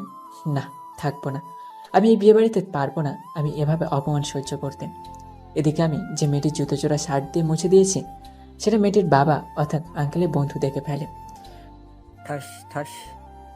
মেয়েটির বাবা রেগে গিয়ে মেয়েটিকে দুটো চড় মারলেন। তোমাকে আমি ছোটবেলা থেকে এই শিক্ষা দিয়ে এসেছি, তোমরা যাকে গরিব ছোট লোক বলে অপমান করে তাড়িয়ে দিচ্ছ, সে কে তোমরা জানো? আমার বন্ধু আসাদ চৌধুরীর পার্সোনাল অ্যাসিস্ট্যান্ট বা অর্থ এলাকার পরবর্তী এমপি হওয়ার একমাত্র যোগ্য দাবিদার। এবার সবাই অবাক হয়ে তাকিয়ে থাকি। মেয়েটি বলে, এটাই তাহলে সেই অভি ভাইয়া? হ্যাঁ হ্যাঁ, এটাই সে হবে যার জন্য তোমরা মেয়েরা কলেজে এখনো নিরাপদ ঘুরে বেড়াতে পারছো। মনে পড়ে কি কলেজের সেই দিনের ঘটনাটা, যেদিন তোমাকে ও তোমার বন্ধুদেরকে সবার সামনে কলেজের ছেলে কিভাবে ছোট করছিল? ভুলে গেছো কি সেই কথাটা? সেদিন তুমি আমাকে বলেছিলে যে ছাব্বির ও তার বন্ধু মিলে তোমাদের সাথে খারাপ কিছু বলতে যাচ্ছিল। তখন আমি আসাদকে জানাই, তখন আসাদের মাধ্যমেই অভি ও তার কিছু বন্ধু মিলে ওদের উচিত শিক্ষা দেয়, যার কারণে তোমরা এখনো কলেজে নিরাপদ আছো। তারপর মেয়েটি, ও আপনাদের তো মেয়েটির নামে বলাই হয়নি, মেয়েটির নাম তানিশা। তখন তানিশা কেঁদে কেঁদে তার বাবাকে বলল, বাবা, আমি বিরাট বড় ভুল করে ফেলেছি, অভি ভাইয়াকে এভাবে অপমান করে, প্লিজ তুমি ক্ষমা করে দাও। আমার কাছ থেকে ক্ষমা চাই কি লাভ? যাকে অপমান করেছো তার কাছ থেকে গিয়ে ক্ষমা চাও, সে যদি ক্ষমা করে দেয় তাহলে আমার কাছ থেকেও ক্ষমা পাবে। তারপর তানিশা আমাকে খুঁজতে লাগলো। পুরো বাড়িটা ভালোভাবে খুঁজে দেখল, কিন্তু আমাকে কোথাও পেল না। বাবা বাবা, আমি তো তাকে পাচ্ছি না, প্লিজ তার কাছে আমাকে নিয়ে যাও। তাকে পাবে কি করে? সে তো চলে গেছে। তাহলে তুমি একটা কাজ করো, আসাদ আঙ্কেলের সাথে তাদের বাড়িতে চলে যাও, সেখানে হয়তো তাকে পাবে। ঠিক আছে বাবা, আমি আজই আসাদ আঙ্কেলের সাথে তার বাড়ি যাব। তারপর বিয়ে বাড়ির অনুষ্ঠান শেষ করে সেদিনই তানিশা আঙ্কেল আন্টির সাথে তাদের বাড়ি চলে আসে। আঙ্কেল অবশ্যই ব্যাপারে আমাকে ফোনে সবকিছু জানিয়েছিল যে তানিশা নাকি তাদের সাথেই আসছে। তখন তেমনটা আমলে নিলাম না, সে আসলে আমার কে। কিন্তু সকালে ঘুম থেকে ওঠার পর যেন ভূত দেখার মতো চমকে গেলাম। আপনি আপনি এখানে? আপনার ঠিকানা খুঁজতে খুঁজতে এখানে চলে আসলাম। চলে আসলেন মানে? আমার কাছে কিসের জন্য এসেছেন? আবার অপমান করতে বুঝি? দেখেন ভাইয়া, আমি আপনার কাছে ক্ষমা চাইতে এসেছি। কালকে যা করেছি তার জন্য অত্যন্ত লজ্জিত, দুঃখিত। প্লিজ আমাকে ক্ষমা করে দিবেন। কেন? আপনি আমার আসল পরিচয় জানার পর আমার কাছে ক্ষমা চাইতে আসছেন? যদি আসল পরিচয় না জানতেন তাহলে কি করতেন? আপনি কি এইভাবে গরিবদের উপর অত্যাচার করেন? তানিশা আমার কথার উত্তর দিল না, মাথা নিচু করে চুপ করে বসে আছে, হয়তো কান্না করছে। দেখুন, এখানে কান্না করবেন না, এটা কোনো কান্নার জায়গা না। আপনার সাথে বাইরে কথা বলছি, চলুন। তারপর আমি রেডি হয়ে তানিশাকে নিয়ে বাইরে গেলাম। বাড়িতে এসব কথা বলা ঠিক না। এবার বলুন, এই গরিব বাড়িতে আপনাকে আসার ঠিকানাটা কে দিল? আঙ্কেলের থেকে ঠিকানা জেনে নিয়ে আপনার এখানে এসেছি। তা আমাদের মতো গরিবের ঘরে কেন আসতে গেলেন? আমাদের ঘরে তো আর এসি নেই, হয়তো আপনার ঠান্ডা লেগে যেতে পারে, না হলে কাপড়ে নোংরা লেগে যেতে পারে। প্লিজ এমন করে আর বলবেন না। আমি যা করেছি তার জন্য আপনার কাছে ক্ষমা চাইছি। আর কোনো দিনও গরিবের প্রতি অন্যায় করব না, তাদের ছোট করে দেখব না। প্লিজ আমাকে ক্ষমা করে দিবেন। সত্যি বলছেন তো? হ্যাঁ হ্যাঁ, সত্যি সত্যি সত্যি, এই 3 সত্যি, আর কখনো এমনটা হবে না। আচ্ছা ঠিক আছে, আমি আপনাকে ক্ষমা করে দিলাম। অনেক ধন্যবাদ। তারপর আমরা কেউ কারোর সাথে কথা বলছি না, চুপচাপ বসে আছি। আমাদের ভিতরে নীরবতা ছেয়ে গেছে। প্রায় কিছুক্ষণ এভাবে থাকার পর তানিশা বলল, আমরা কি একে অপরের বন্ধু হতে পারি? না মানে আপনি যদি চান তো। ওকে ঠিক আছে, কারোর বন্ধু হতে আমার কোনো আপত্তি নেই। আচ্ছা, আপনি কোন বর্ষে পড়েন যেন? যে এবার আমি অনার্স প্রথম বর্ষে উঠলাম। ও বেশ ভালো, তাহলে আমি আজকে উঠি, বাড়ি যেতে হবে। আপনিও বাড়ি যান। না, একটু থাকি না প্লিজ, খুব ভালো লাগছে। আপনিও চলুন, চলুন ওইদিকে যাই, কত সুন্দর জায়গা ওটা। ওকে ঠিক আছে, চলুন। তারপর নদীর তীরের দিকে বসলাম। বাদাম কিনে আমরা দুজনেই খাচ্ছি, কেউ কোনো কথা বলছে না। আমি বেশ বিরক্ত হয়ে গেলাম। এসবের মানে কি? অনেক তো হলো, এবার তো উঠুন। ঠিক আছে, আপনি বাড়ি যান, আমিও বাড়ি চলে যাচ্ছি। তারপর তানিশা তার বাড়ি চলে গেল, আমিও আমার বাড়ি চলে গেলাম। মেয়েটি কে? কোন মেয়েটি? ন্যাকামো এত সকালে এখানে এসছে? ও, তুই তানিশের কথা বলছিস? ও তো আসাদ আঙ্কেলের বন্ধুর মেয়ে। তো তোর আশাদ আঙ্কেলের বন্ধুর মেয়ে এত সকালে এখানে কি করতে এসেছিল? তাহলে শোন, কালকে বিয়ে বাড়ি গিয়েছিলাম না, সেখানে একটু ভুল বোঝাবুঝি হয়ে যায়, যার কারণে তানিশা আমাকে অপমান করেছিল। তাই সে তার ভুলটা বুঝতে পেরে সকালে চলে এসেছে আমার কাছে ক্ষমা চাইতে। তো সে তোকে অপমান করলো আর তুই তাকে ক্ষমা করে দিলি? দিলাম, জানিসই তো ক্ষমা করা মহৎ গুণ। বুঝলাম। আর কোনোদিন যদি ওই মেয়ের সাথে তোকে দেখেছি, তো তোর একদিন কি আমার একদিন। কেন কেন? সেটা না হয় তুই সেই সময় বুঝতে পারবি। তারপর আয়েশা আমাকে সাবধান করে কাজে চলে গেল। আমি সেখানে দাঁড়িয়ে গেলাম। বাবারে, রাগী জানতাম, তবে এতটা রাগী সেটা জানতাম না। যাকে খাওয়া দাওয়া করে রেডি হয়ে আঙ্কেলের কাছে গেলাম। আরে অভিজি, কি খবর তোমার? এই তো আঙ্কেল, খুব ভালো। যাক, এসেছো যখন ঠিক সময় চলে এসেছো। আসো, বসো, আমাদের সাথে নাস্তা করো। না আন্টি, আমি আসার সময় নাস্তা করে এসেছি, এখন আর কিছু খেতে পারবো না। তা বললে হবে না, তোমাকে খেতেই হবে আমাদের সাথে। তারপর আন্টি জোরে জোরেতে সামান্য কিছু খেলাম। আঙ্কেল, তাহলে আজকে আমাদের কাজটা কি? আজকে আপনার কোনো কাজ টাজ নেই, যা কাজ আছে তারা শুধু আমার সাথে। আজকে আপনার কাজ হবে সারাদিন আমার সাথে ঘুরোঘুরি করা। কি বললেন আপনি? আমি আমার কাজ ফেলে আপনার সাথে ঘোরাঘুরি করব? অসম্ভব। আগে কাজ, তারপরে অন্য কিছু। আঙ্কেল প্লিজ বলুন না ওকে আজকে আমার সাথে ঘুরতে যেতে। অনেকেই তো কাজ করে, আজকে না হয় আমার সাথে ঘুরোঘুরি করুক। Please uncle, please please please. আচ্ছা ঠিক আছে অভি, আজকে তিশা মামনিকে নিয়ে তুমি সারাদিন ঘুরে বেড়াবে। আজ তোমার ছুটি। কিন্তু আঙ্কেল, কাজ পেলে কিভাবে আমি ওনার সাথে ঘুরবো? যা কাজ আছে সবাই মিলে সামলে নেবে, তুমি যাও। ইয়াদ করার আঙ্কেলের কথা মতো তানিশাকে নিয়ে ঘুরতে বের হলাম। আমি আর তানিশা একটা রিক্সায় চড়লাম। আরে আপনিও তো চেপে বসেছেন কেন? এদিকে সরে এসে বসুন, নইলে তো পড়ে যাবেন। না ঠিক আছে। কিছু দূর যেতে রিক্সার চাকা একটি ভাঙা জায়গায় পড়ে তাল সামলাতে না পেরে পড়ে যায় অবস্থা। ঠিক সে সময় তানিশা আমার হাত ধরে টান মারে। কি বলেছিলাম আপনাকে? আপনি তো কোনো কথাই শোনেন না। দেখলেন তো কি হতে যাচ্ছিল, যত সব। আচ্ছা আচ্ছা ঠিক আছে, রাগ করার কিছু নেই। আমি চেপে বসেছি, এবার খুশি? খুব খুশি। তারপর রিক্সা দিয়ে আমরা গড়াই নদীর তীরের দিকে চড়লাম। এখানে সকাল ও বিকেল বেশ মানুষের আনাগোনা দেখা যায়। খুব ভালো লাগে সেই সময়। কি মনোরম আবহাওয়া, মনটা যেন শান্ত করে তুলেছে। আমি আর তানিশা দুজনে পাশাপাশি হাঁটছি। তানিশার চুলগুলো বাতাসে সে আমার মুখে বাড়ি দিচ্ছে।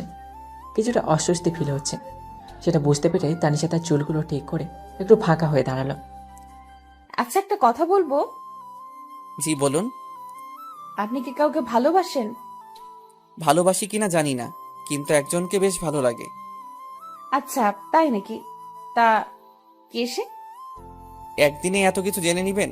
এখন আমাদের বন্ধুত্বের পথ চলা অনেকটা বাকি, আস্তে আস্তে না হয় জেনে নিন। আচ্ছা ঠিক আছে, এখন বলতে না চাইলে জোর করবো না। চলুন ওদিকটায় যাই, কেমন সুন্দর বাতাস বইছে। ঠিক আছে চলুন। তারপর তানিশা দৌড়ে সেই জায়গায় চলে গেল। সে দুই হাত প্রসারিত করে যেন প্রকৃতির মনোরম আবহাওয়াটা নিজের মধ্যে ধরে নিচ্ছে। আসুন কয়েকটা ছবি তুলে ফেলি। ছবি তুলবো আমি? হ্যাঁ আপনি তুলবেন তো কি হয়েছে?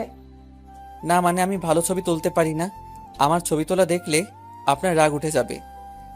হোক খারাপ, তবুও ছবি তুলে দেন না প্লিজ। তার মানে আপনি আমার থেকে ছবি তুলে নিবেনই? হ্যাঁ।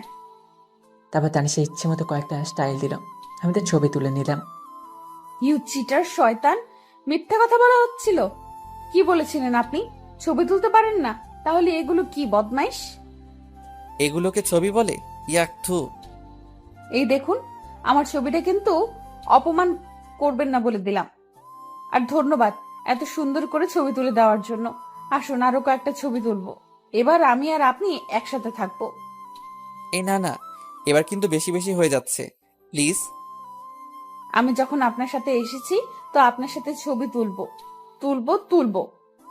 ভাই রে ভাই, এটা মেয়ে না অন্য কিছু বোঝা বড়, তাই জোর করে আমার সাথে ওর ছবি তুলে নিল। জানি না পরে আবার কি করে।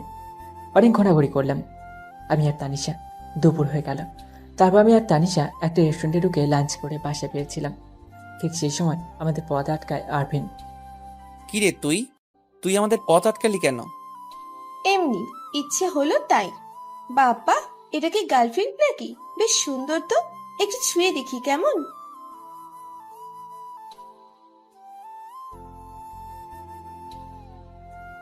দেখ আরভিন, এটা কিন্তু রাস্তা, আর আমি চাই না এখানে কোনো প্রকার মারামারি হোক। তো সাবধান করে দিলাম, পরের বার যেন এমন ভুল আর কখনো না করা হয়। রাস্তা হয়েছে তো কি হয়েছে? এমন সুন্দরী মেয়ের শরীরটা স্পর্শ করার অধিকার কি আমার নেই?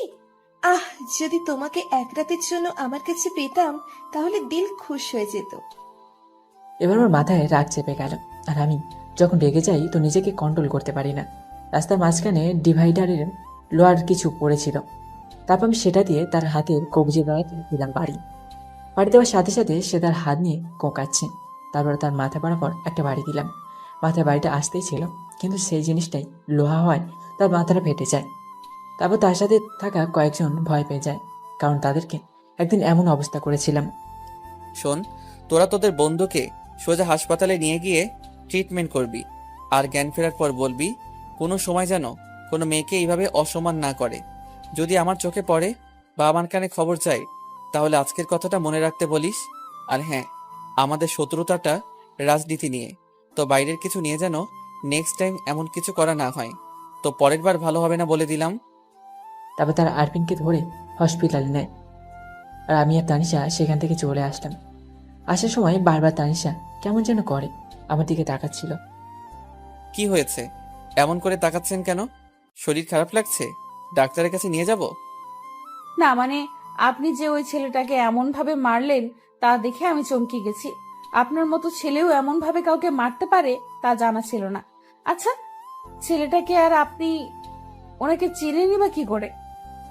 ছেলেটা হলো আমাদের পাশের এলাকার একজন এমপির ছেলে, সাবেক এমপি বলতে পারেন, কেননা আঙ্কেল ক্ষমতায় যাওয়ার আগে তার বাবাই এলাকার এমপি ছিলেন, কিন্তু তিনি কখনো এলাকার উন্নতি করেননি, যার জন্য পরবর্তী ইলেকশনে আঙ্কেল বিজয় লাভ করে তারপর তিনি এলাকার এমপি হয়ে যায়।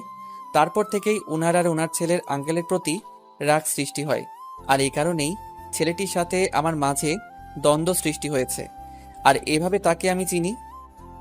বিশেষ দ্রষ্টব্য, গল্পতে যে মন্ত্রী প্রধানমন্ত্রীর নাম নেওয়া হবে তার সাথে বাস্তবের কোনো মিল নেই। এই নামগুলো শুধু গল্পের জন্য ব্যবহৃত।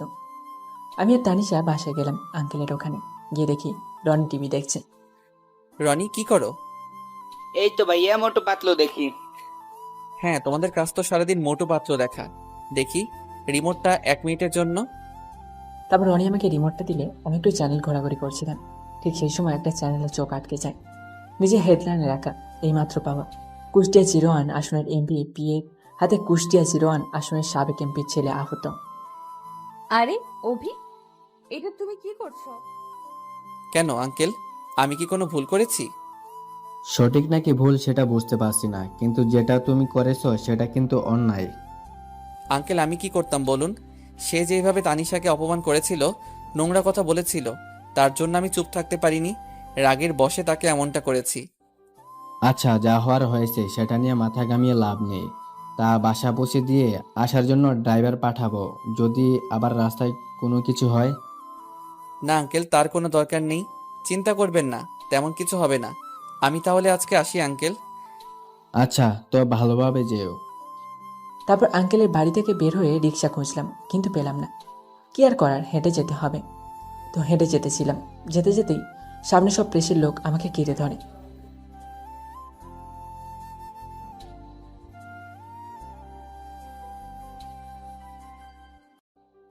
স্যার স্যার আপনার সাথে কি তার সাথে কোনো ব্যক্তিগত শত্রুতা ছিল যার জন্য আপনাদের মধ্যে ঝামেলা লাগে? স্যার চুপ করে থাকবে না, প্লিজ বলুন। আপনার সাথে নাকি একজন মেয়ে ছিল যার জন্য নাকি ঝামেলাটা হয়েছে? প্লিজ আমাদের বলুন। দেখুন, এগুলো আমার ব্যক্তিগত কারণ, সেগুলো আপনাদের বলতে বাধ্য নই আমি। প্লিজ আপনারা এখন যান।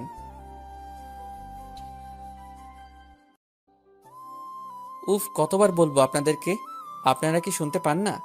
আচ্ছা একটা কথা বলুন তো, আপনাদের সামনে আপনাদের স্ত্রী, মা, বোন, বান্ধবী বা আত্মীয় কেউ, মোট কথা হলো কোনো মেয়েকে যদি আপনাদের সামনে অপমান করা হয়, তাকে খারাপভাবে অপমান করা হয়, তার শরীরে হাত দেওয়া হয়, তাহলে ভেবে দেখুন তো আপনি ভাই, স্বামী, ছেলে অথবা বন্ধু হিসেবে আপনি কি করবেন? তারা কিছুক্ষণ নিশ্চুপভাবে ভাবনা চিন্তা করতে লাগলো।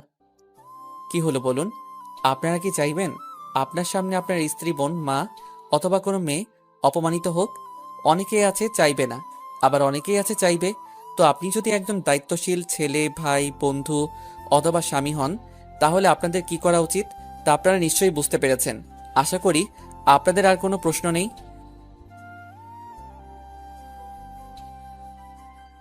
দেখুন, এটা আমার ব্যক্তিগত বিষয়, তো এটার ব্যাপারে না জিজ্ঞেস করলেই খুশি হব। ধন্যবাদ। তারপর আমি সেখান থেকে বাড়ির দিকে আবার রওনা হলাম। কোথা থেকে আসে সব বুঝতে পারি না। সবসময় কি আমার পিছে পিছে ঘোরে নাকি? এখান থেকে এটুকু আসতে না আসতেই সবাই ঘিরে ধরেছে, যত সব। বাসে গিয়ে দেখলাম মা যেন কিছু একটা নিয়ে চিন্তা করছেন। আয়েশাও মায়ের পাশে বসে আছে। কি হয়েছে মা, তোমরা এইভাবে বসে আছো কেন? কিছু কি হয়েছে? কি হয়েছে মানে? বুঝতে পারছিস না কি হয়েছে? না, সত্যি আমি কিছু বুঝতে পারছি না। প্লিজ বলো আমাকে কি হয়েছে। টিভিতে এগুলো কি দেখলাম? এই সবগুলো কি মিথ্যা? তুই নাকি একটা ছেলেকে মেরে হাসপাতালে পাঠিয়েছিস, কেন করেছিস এসব? তাহলে এই ব্যাপার? আচ্ছা শোনো। তারপর আমি মাকে সবকিছু খুলে বললাম। এই হলো আসল ঘটনা। তো এবার বলো আমি কি খারাপ কিছু করেছি? আহা মা, তুমি কোনো চিন্তা করো না। হ্যাঁ, আমি বুঝতে পারলাম তুই কোনো খারাপ কাজ করিসনি। তবু আমার কেমন জানি ভয় হচ্ছে, তারা যদি তোর কোনো ক্ষতি করে দেয়। আহা মা, তুমি কোনো চিন্তা করো না তো, দেখবে আল্লাহর রহমতে কেউ কিছু করতে পারবে না আমার। আচ্ছা ঠিক আছে, আমি আর চিন্তা করব না, তো আয় খেয়ে নে। তারপর আমি খেতে দিলাম। আমি খেয়ে দিয়ে বিশ্রাম নিলাম। সারাদিন ওই মেয়েটার সাথে ঘুরে বেড়াতে বেড়াতে আমার অবস্থাই খারাপ হয়ে গেছে। আমি বসে মোবাইল টিপছিলাম। ঠিক সেই সময় এলো আমার রুমে, এসে আমার পাশে বসলো। কোনো কথা বলছে না, চুপটি করে বসে আছে। তাই আমি জিজ্ঞাসা করলাম, কি রে, কি হয়েছে? কিছু বলবি কি? কি রে, কি হয়েছে? চুপ করে আছিস কেন, বল। অভি, তোকে আমি কিছু প্রশ্ন করব, তুই ঠিকঠাক সোজাসুজি প্রশ্নের উত্তর দিবি। মজা করবি না, বলে দিলাম। না কি করবো বুঝতে পারছি না। আজকে তো মনে হয় খুব সিরিয়াস মুডে আছে। আচ্ছা অভি, তুই সত্যি করে বলতো, তুই কি আমাকে ভালোবাসিস? তোকে ভালোবাসবো না তো কাকে ভালোবাসবো? তোকে তো সেই ছোট থেকে ভালোবেসে আসছি, এখনো ভালোবাসি। দেখ অভি, এবার কিন্তু আমার রাগ উঠে যাচ্ছে। তোকে সিরিয়াসলি উত্তর দিতে বলেছি, কোনো মজার ছলে না। আয়েশা, তোর কি হয়েছে বলতো? আজকে হঠাৎ এমন প্রশ্ন করছিস? আমি যা বললাম আগে সেটা সঠিক উত্তর দে। তুই আমাকে ভালোবাসিস কিনা সেটা আগে বল। শুনতে চাস তাহলে আমি তোকে ভালোবাসি কিনা? তাহলে শোন, আমি তোকে অনেক ভালোবাসি, নিজের থেকেও বেশি। মনে আছে একবার ছোটবেলায় আমার জ্বর হয়েছিল, তুই আমার জন্য কি না করেছিস। তখন থেকেই তোকে আমার এই মনের আসনে জায়গা দিয়ে দিয়েছি রে। তখন থেকে আমি ভেবে নিয়েছিলাম তোকে কখনো আমার থেকে দূরে কোথাও যেতে দেব না। সবসময় আমি এই আমার হৃদয়ের মধ্যে তোকে রেখে দিব। এবং দেখ, তুই এখানে আমার সেই ছোট্টবেলা থেকে এখনো আছিস। আমি তোকে ছাড়া কিভাবে থাকবো বল? ভালোবাসি, বড্ড ভালোবাসি যে তোকে। আমার কথাগুলো শুনে আয়েশের চোখ দুটো পানিতে চিকচিক করতে লাগলো। সে হঠাৎ আমাকে শক্ত করে জড়িয়ে ধরলো। তাহলে বল, তুই আর কখনো আমার থেকে দূরে থাকবি না, সবসময় আমাকে ভালোবাসবি। তুই ছোট থেকে যেমনটা আমাকে এখনো ভালোবাসিস। তোকে নিয়ে আমার খুব ভয় হয়, যদি কেউ তোকে আমার কাছ থেকে কেড়ে নেয়। আমি সইতে পারবো না রে, আমিও ভালোবাসি, বড্ড ভালোবাসি তোকে। আয়েশা কি আমি আমার বুকে জড়িয়ে তার মাথায় হাত বুলিয়ে দিয়ে দিতে বললাম। আমি জানি তুই আমাকে কতটা ভালোবাসিস, কিন্তু একটা কথা বলতো, তোর মনে এই প্রশ্নের উদয় হলো কি করে যে আমি তোকে ছেড়ে চলে যাব? তোকে এই দুদিন ধরে দেখছি, কি নাম যেন বলেছিলি, তানিশা নাকি ওই মেয়েটার সাথে ঘোরাঘুরি করছিস। এমনকি আজও দেখেছি তাকে। সেই মেয়েটা তোর সাথে যেভাবে হাসাহাসি করে, সেই মেয়েটা তোর সাথে যেভাবে হাসি খুশি ভাবে তোর পাশে হেঁটে চলেছে দেখে মনে হলো যেন তোকে আমার কাছ থেকে সে কেড়ে নেবে। তাই তোকে বললাম, তুই প্লিজ আমাকে ছেড়ে অন্য কারোর হয়ে যাস না। আমি তোকে আমার এই মনের মাঝে সারা জীবন আগলে রাখতে চাই। আমার প্রতি তোর যদি বিশ্বাস থাকে তাহলে এটুকু জেনে নে যে আমি তোর আছি, তোরই থাকবো। সত্যি বলছিস তো? হ্যাঁ হ্যাঁ, সত্যি বলছি। আচ্ছা, একটা কথা বলতো, তুই আমাদেরকে কিভাবে দেখলি আর কোথায় গিয়েছিলি? ও, 1 মিনিট অপেক্ষা কর। তোর এই প্রশ্নের জন্য আমার একটা কথা মনে পড়লো, আমি এক্ষুনি আসছি। যা বাবা, মেয়েটার আবার কি হলো? কোথায় ফুরুত করে উড়ে গেল। কিছুক্ষণ পরে দেখলাম আয়েশা তার হাতে কিসের যেন ব্যাগ নিয়ে আসছে। নে ধর, খুলে দেখ তো কেমন হয়েছে। কি এটা? সেটা তুই নিজেই খুলে দেখ। আয়েশা থেকে নেওয়া একটা খুলে দেখি, তার ভিতরে দুটি কালো ও নীল রঙের শার্ট। এই দুটি রং যে আমার সব থেকে বেশি পছন্দ, যেটা আয়েশা ঠিকই জানে। শার্ট দুটো বেশ সুন্দর হয়েছে, আয়েশার পছন্দ আছে বলতে হবে। শুভ জন্মদিন। এবার আয়েশার কথাটিতে আমি অনেকখানি অবাক হয়ে গেলাম। যে আজ যে আমার জন্মদিন সেটা আমি নিজেই ভুলে গেছি, কিন্তু আয়েশা ঠিকই মনে রেখেছে। ওহো, আজ যে আমার জন্মদিন সেটা আমি নিজেই ভুলে গেছি, কিন্তু তুই তো দেখছি ঠিকই মনে রেখেছিস। আমি জানি তো তুই ভুলে যাবি। তোর কোনোদিন তোর জন্মদিনের কথা মনে থাকে বলতো? কিন্তু তুই আমার জন্মদিনের দিনটা ঠিকই মনে রাখতে পারিস, খালি নিজেরটা পারিস না। তুই প্রত্যেক বছর আমার জন্মদিনে কোনো না কোনো কিছু আমাকে গিফট করিস, কিন্তু আমি তা করতে পারি না। তাই ভাবলাম আজকে কিছু তোকে গিফট করব। আর এটা কিন্তু এই কালকে মার্কেটে গিয়েছিলাম আর শেষ সময় তোকে আর ওই মেয়েটার সাথে দেখি। আচ্ছা বুঝলাম, কিন্তু তুই টাকা পেলি কোথায়? কেন? তুই বড় আম্মু বড় আব্বু যখন হাত খরচের টাকা দিত, সেগুলো টাকা জমিয়ে রেখেছিলাম, আর সেই টাকা দিয়েই কাল তোর জন্য 2টা শার্ট কিনেছি। তা কেমন হয়েছে বললি না তো? খুব খুব সুন্দর হয়েছে। আমার চোখের পানিতে ভরে গেল। এটা কোনো দুঃখের অশ্রু নয়, এটা আনন্দের অশ্রু। কি রে, তোর চোখে পানি কেন? কই না তো, এমনি। আচ্ছা চল, বাইরে চল, তোর জন্য আরো একটা সারপ্রাইজ আছে। কি বলছিস? আরও একটা সারপ্রাইজ? বাহ, বেশ ভালো তো। তারপর ঘর থেকে বের হয়ে উঠানে গিয়ে দেখি সেখানে নানান রঙের বাতি জ্বালানো হয়েছে। তারপর আয়েশা পেছন থেকে আমার চোখ দুটো চেপে ধরলো। আমি কিছুই দেখতে পাচ্ছি না। কি রে, কি হলো? চুপ, কোনো কথা বলবি না, আস্তে আস্তে আমার সাথে সামনে যা। তারপর আয়েশা আমাকে আস্তে আস্তে সামনে নিয়ে গেল। এবার চোখ খুলে দিল। হ্যাপি বার্থডে অবি। এখানে দেখছি আঙ্কেল, রনি, নুপুর ও তানিশের সবাই আছে, কিন্তু তারা কখন এলো? আঙ্কেল, আপনারা কখন এলেন?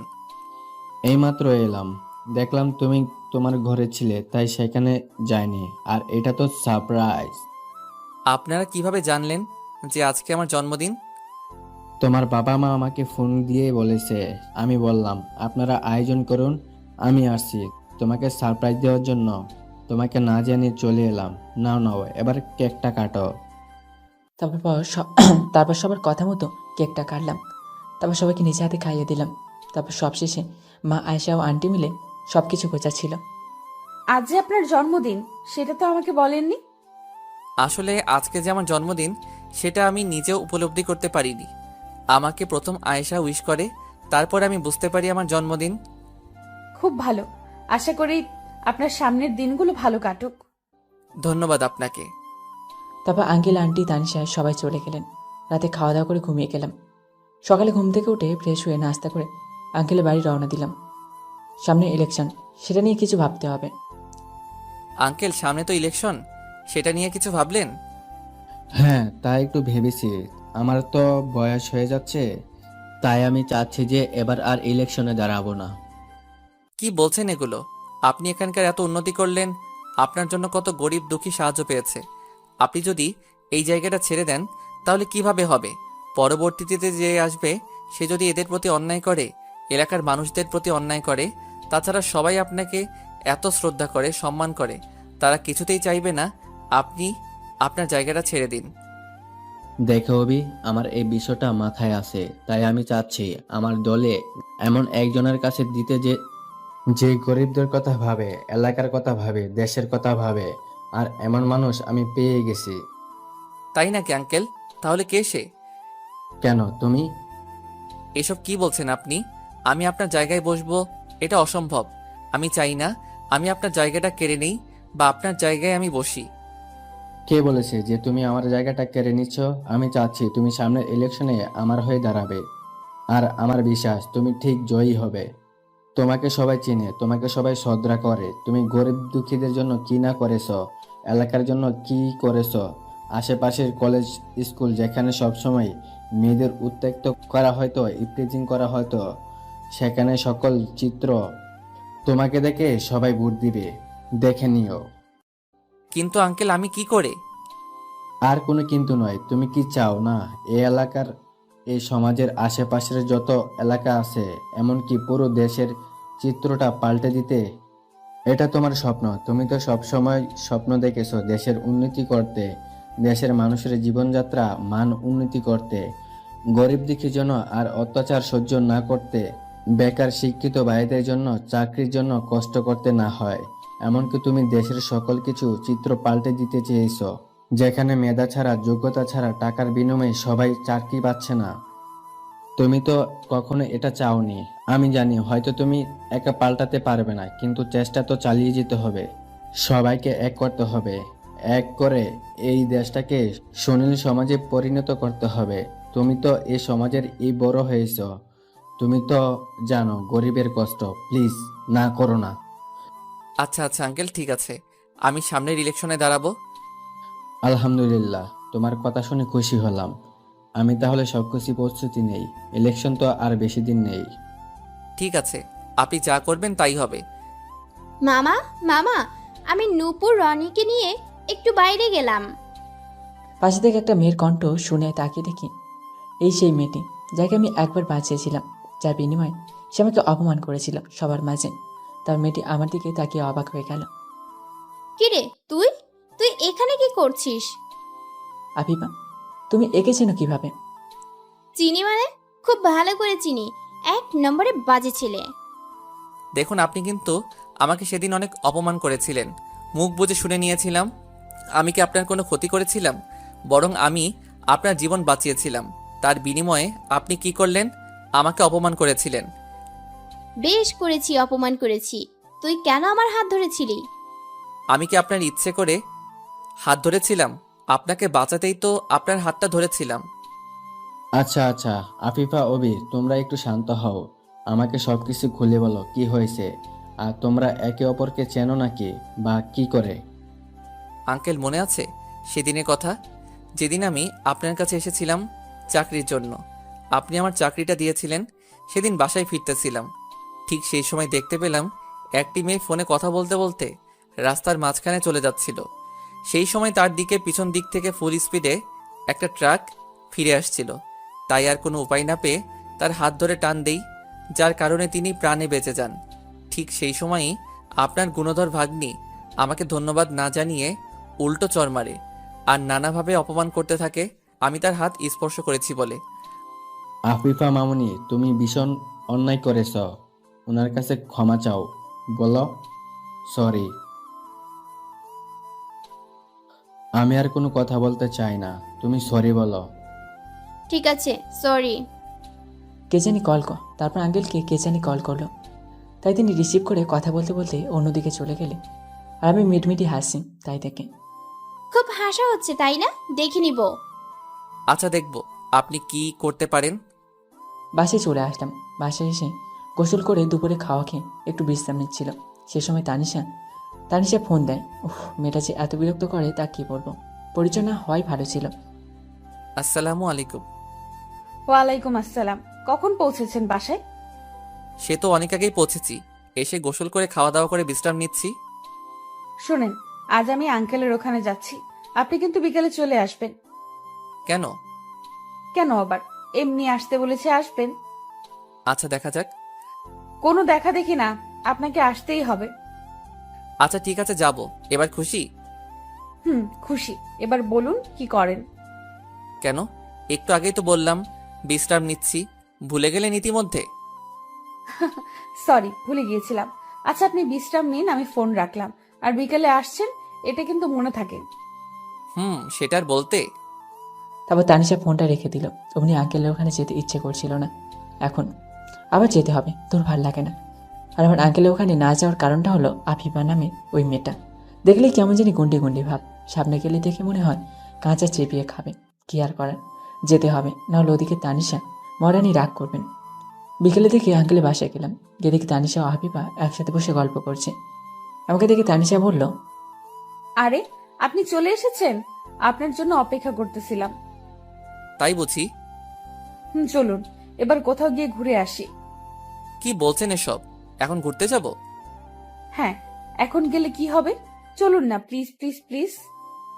উফ, আপনি এত বাচ্চাদের মতো বায়না ধরেন কেন বলুন তো? তা না করলে যে আপনি আমার কথায় রাজি হন না। যাই হোক, চলুন প্লিজ প্লিজ প্লিজ। আচ্ছা, কি আর করার, চলুন। এই তানিশা, তোমরা কোথায় যাচ্ছ? এই বিকেল বেলায় এই এলাকাটা ঘুরে দেখতে যাব। যাবে নাকি আমাদের সাথে? তা গেলে মন্দ হয় না। তাহলে চলো। একটাকে নিয়েই পারি না, আর একটা কপালে ছুটল। তা আবার যে পথ মেজাজি। রাস্তায় আবার কি হয় ঠিক নেই, হাল্লা বাঁচিয়ে নিও। জানো আপু, এখানকার পরিবেশটা না অনেক সুন্দর। সামনে একটা সুন্দর নদী আছে, চলো ওদিকে যাই, কিন্তু হাঁটতে হবে। ওকে, সমস্যা নেই, আমি হাঁটতে পারবো। বাব্বা, জমিদারি মেম সাহেব আবারও হাঁটতেও পারে দেখছি। এই এই, কি বললেন আপনি? মেয়েকে দেখছি তুমি থেকে আপনি বলা শিখে গেছে। যাক, ভালোই হলো। কই কিছু বলিনি তো। কি বললেন? আমি জমিদারি ম্যাম সাহেব? আমি এই গ্রামের পথ দিয়ে হাঁটতে পারবো না, তাই তো? এরে, সব শুনে ফেলেছে দেখছি। না, আমি আপনাকে ওইসব কিছু বলতে পারি? আপনি তো খুব ভালো, ভদ্র, নম্র ও শান্তশিষ্ট মেয়ে। আপনাকে কিছু বলতে পারি? হয়েছে তেলমারা, সামনের দিকে তাকিয়ে হাঁটুন, না হলে পড়ে যাবেন। হ্যাঁ, হাঁটছি তো। কেমন আছো চাচি? একটি বৃদ্ধ মহিলা রাস্তার পাশে বসেছিল। তাকে বললাম, এদের সবাইকে আমি চিনি, তারাও আমাকে ভালো করেই চেনে। জি বাবা, আমি খুব ভালো আছি। তুমি কেমন আছো? আলহামদুলিল্লাহ, আপনাদের দয়ায় ভালোই আছি। তা কোথাও যাইতেছিলে নাকি? জি চাচি, এদেরকে নিয়ে একটু সামনে যাব, ঘুরিয়ে নিয়ে আসি। ওহ আচ্ছা, এরা কারা? চিনতে পারলাম না তো। চাচি, এরা হলো আসাদ আঙ্কেলের ভাগ্নি ও বন্ধুর মেয়ে। ওহ আচ্ছা বাবা। সে সময় তানিশা আমাকে বলল, অভি, আমার খুব পানির তেষ্টা পেয়েছে, আমাকে কোথাও থেকে পানি এনে খাওয়াতে পারবেন? মেয়ের কথা শোনো, আমার বাড়ির সামনে খাড়াইয়া জিজ্ঞেস করে পানি পাইবো নাকি। তোমরা পানির তৃষ্ণা লাগছে, আমার বাড়ির ভেতর আসো, আমি তোমাদের পানি খাওয়াইতেছি। তারপর তানিশা আমার দিকে তাকালো। আমি বুঝতে পেরেছি সে কি বলতে চাইছে। আমি বললাম, কোনো সমস্যা নেই, চলো। বাবা, আমার বাড়িতে তোমাদের যে পা পড়েছে, এটাই আমার কাছে অনেক সৌভাগ্যের। তারপর চাচি আমাদের বসার জন্য 3 জনকে চেয়ার দিলেন, আর সাথে কয়েকটা মিষ্টি ও ঠান্ডা শরবত দিলেন। আরে চাচি, করেছেন কি এগুলো? কেন বাবা, আমি কি কোনো ভুল করছি? না, আপনি কোনো ভুল করেননি। আপনি কেন আবার এগুলো কষ্ট করে আনতে গেলেন? কি যে বলো বাবা, তোমরা এই প্রথম আমার বাড়িতে আসছো, সামান্য এইটুকু তো খেতেই হবে। তারপর চাচির কথায় আর না করলাম না। তারপর দেখতে দেখতে প্রায় সন্ধ্যা হওয়ার অবস্থা। তারপর চাচিকে বিদায় জানিয়ে আমরা নদীর তীরে পৌঁছালাম। সেখানে অনেক মানুষ ঘোরাফেরা করছে। আসলে এই সময়টাই নদীর তীরে মানুষের আনাগোনা বেশি। অভি অভি প্লিজ, ওদিকে চলেন। ওই যে দেখতে পাচ্ছেন, ওখানে ফুচকা বিক্রি হচ্ছে, আমি খাবো। সন্ধ্যা হয়ে গেল, আর এখন আপনার খাওয়ার ইচ্ছা হয়েছে? ভীষণ ইচ্ছে হয়েছে। প্লিজ চলো না। আপু, তুমি বলো না। তানিশা আপু যখন চাচ্ছে তো চলুন। আচ্ছা ঠিক আছে, চলুন। তারপর ফুচকা দোকানের সামনে তাদের 2 জনকে নিয়ে এলাম। এমনভাবে ফুচকা আছে যেন কোনোদিন খায়নি। আপনি দাঁড়িয়ে থাকলেন কেন? বসুন, হা করুন, আমি আপনাকে ফুচকা খাইয়ে দিই। তার দরকার নেই, আপনারাই খান। তারপর আরো বেশি কিছুক্ষণ ঘোরাঘুরি করে তানিশা ও আপিপাকে আঙ্কেলের ওখানে পৌঁছে দিয়ে আমি বাড়ি গেলাম। কি রে, আজকে এত দেরি হলো যে? কোথাও গিয়েছিলে নাকি? হ্যাঁ মা, আসলে আঙ্কেলের একটি ভাগ্নি এসেছে, আর তানিশা বায়না করছিল বলে তাদের 2 জনকে নিয়ে নদীর তীরে ঘুরতে নিয়ে গেছিলাম, তাই তো আজকে একটু দেরি হলো।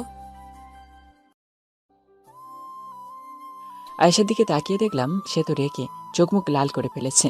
জানি না খাবার পর আমার পর কি দিয়ে ঝড় বইবে। খাবার শেষে ঘরে এসে রেস্ট নিচ্ছিলাম, এবং যে ভয় পাচ্ছিলাম সেটাই হলো। আয়েশা আমার ঘরে এসে জোরে ধাক্কা দিয়ে দরজাটা ভেতর থেকে আটকে দিল। কি রে, পাগল হয়ে গেলি নাকি? কি করছিস এসব? আমাকে আর কিছু বলার সুযোগ না দিয়ে রেগে তেড়ে এসে আমার বিছানায় ফেলে দিয়ে তারপর আমার উপর চেপে বসে উফ আয়শা কি করছিস? লাগছে তো আমার।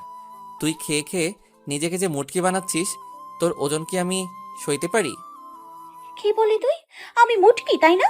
হ, আমি তো মুটকি হবই। ওই তানিশাই তোর কাছে ভালো। এই কিরে, মন খারাপ করলি নাকি? আরে পাগলি, আমি তো মজা করে বললাম। রাখ তোর মজা, তোর নিজের কাছেই রাখ, আমি চললাম।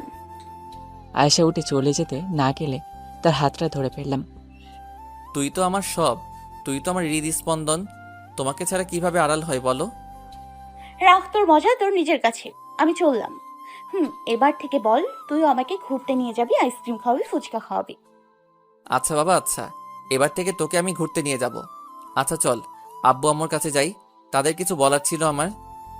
আব্বু আম্মু, তোমাদের কিছু জরুরি কথা বলার আছে। কি জরুরি কথা? জানোই তো সামনে ইলেকশন, এবার আঙ্কেল নাকি তার আসন ছেড়ে দিবে। কি বলিস? কেশব এমপি সাহেবের এমন কাজ করতে যাচ্ছেন কেন? তিনি যদি তার আসন ছেড়ে দেন তাহলে তো আমাদের মতন গরিবের মানুষের সাথে দাঁড়াবে কে? হ্যাঁ, সেই আসাদ আঙ্কেল একটি কাজ করেছে। কি কাজ করছে? আসাদ আঙ্কেল চান আমি এবার তার বদলে ইলেকশনে দাঁড়াই। তুই দাঁড়াবি? হ্যাঁ বাবা, প্লিজ না করো না। তিনি আমাকে এই জায়গাটা যোগ্য হিসেবে মনে করেছেন কিসের জন্য জানো? কারণ সবাই আমাকে ভালোবাসে বলে, আমার প্রতি সবার আস্থা আছে বলে, আর তিনি চাননি তার জায়গায় অন্য কেউ বসুক। কেননা সবাই তো আর আসাদ আঙ্কেলের মতো ভালো মানুষ না। অনেক বোঝানোর পর বাবা মা এই ইলেকশনের জন্য রাজি হলেন। কদিন ধরে খুব ব্যস্ততার মাঝে দিন কাটাচ্ছি। এখানে ওখানে অনেক জায়গায় যেতে হচ্ছে। আস্তে আস্তে ভোটের দিন ঘনিয়ে এলো। ভোটের আগের দিন আমি আর আমাদের দলের সাথীরা প্রচারণা শেষ করে যে যার মতো বাড়ি ফিরছিলাম। বারে, এবার আবার তাহলে আশাদের জায়গায় তুই ভোটে দাঁড়াচ্ছিস? বাহ, বেশ ভালো তো। কেন, দাঁড়ালি কি তোদের সমস্যা? হয়তো সমস্যা থাকতে পারে, কারণ তোরা তোর গরিবের ধন আত্মসাৎ করতে পারছিস না, তাই তো? অভি, মুখ সামলে কথা বলে দিলাম। কারা গরিবের ধন আত্মসাৎ করছে?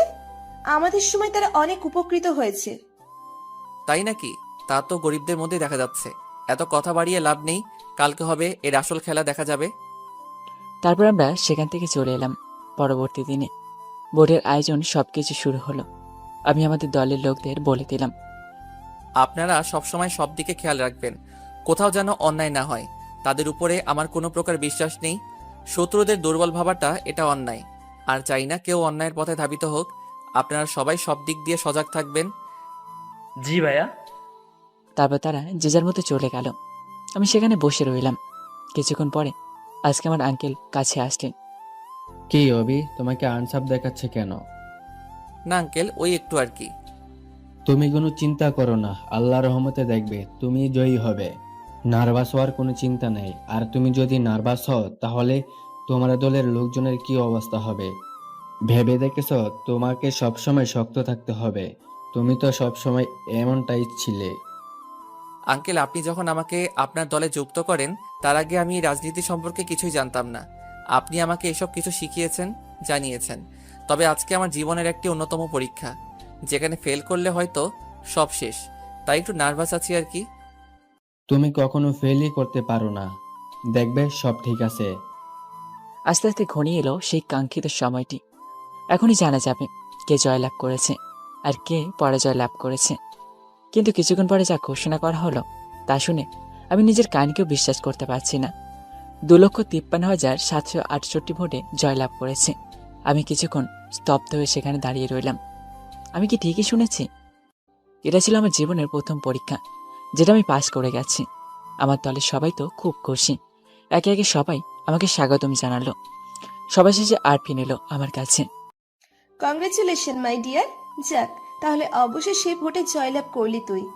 আমার বড় একটা উপকার করলি রে, যে উপকারটা কোনো দিনও ভুলবো না। তারপর আরফিন তার দলের সব লোকজনকে নিয়ে চলে গেল। আপনাদের তো বলাই হয়নি, আরফিন পেয়েছিল 1,88,397টা ভোট। কংগ্রাচুলেশন মাই ইয়াং ম্যান। কি বলেছিলাম আমি তোমাকে দেখব, তুমি ঠিকই জিতে যাবে।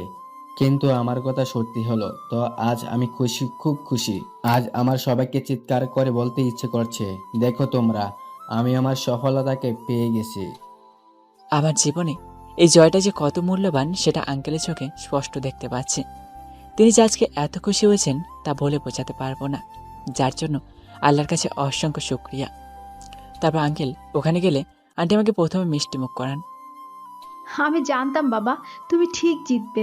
আল্লাহর কাছে অনেক প্রার্থনা করেছি যাতে তুমি জয় লাভ করো। আল্লাহ আমার কথা শুনেছেন, তোমার প্রতি সদয় হয়েছেন। দোয়া করি তুমি যেন আরো সামনে এগিয়ে যাও, আমাদের সবার মুখ উজ্জ্বল করতে পারো। ধন্যবাদ আন্টি, দোয়া করবেন। এখন তো আমার আরো বিশাল দায়িত্ব, সেগুলো যেন আমি সততা ও নিষ্ঠার সাথে পালন করতে পারি।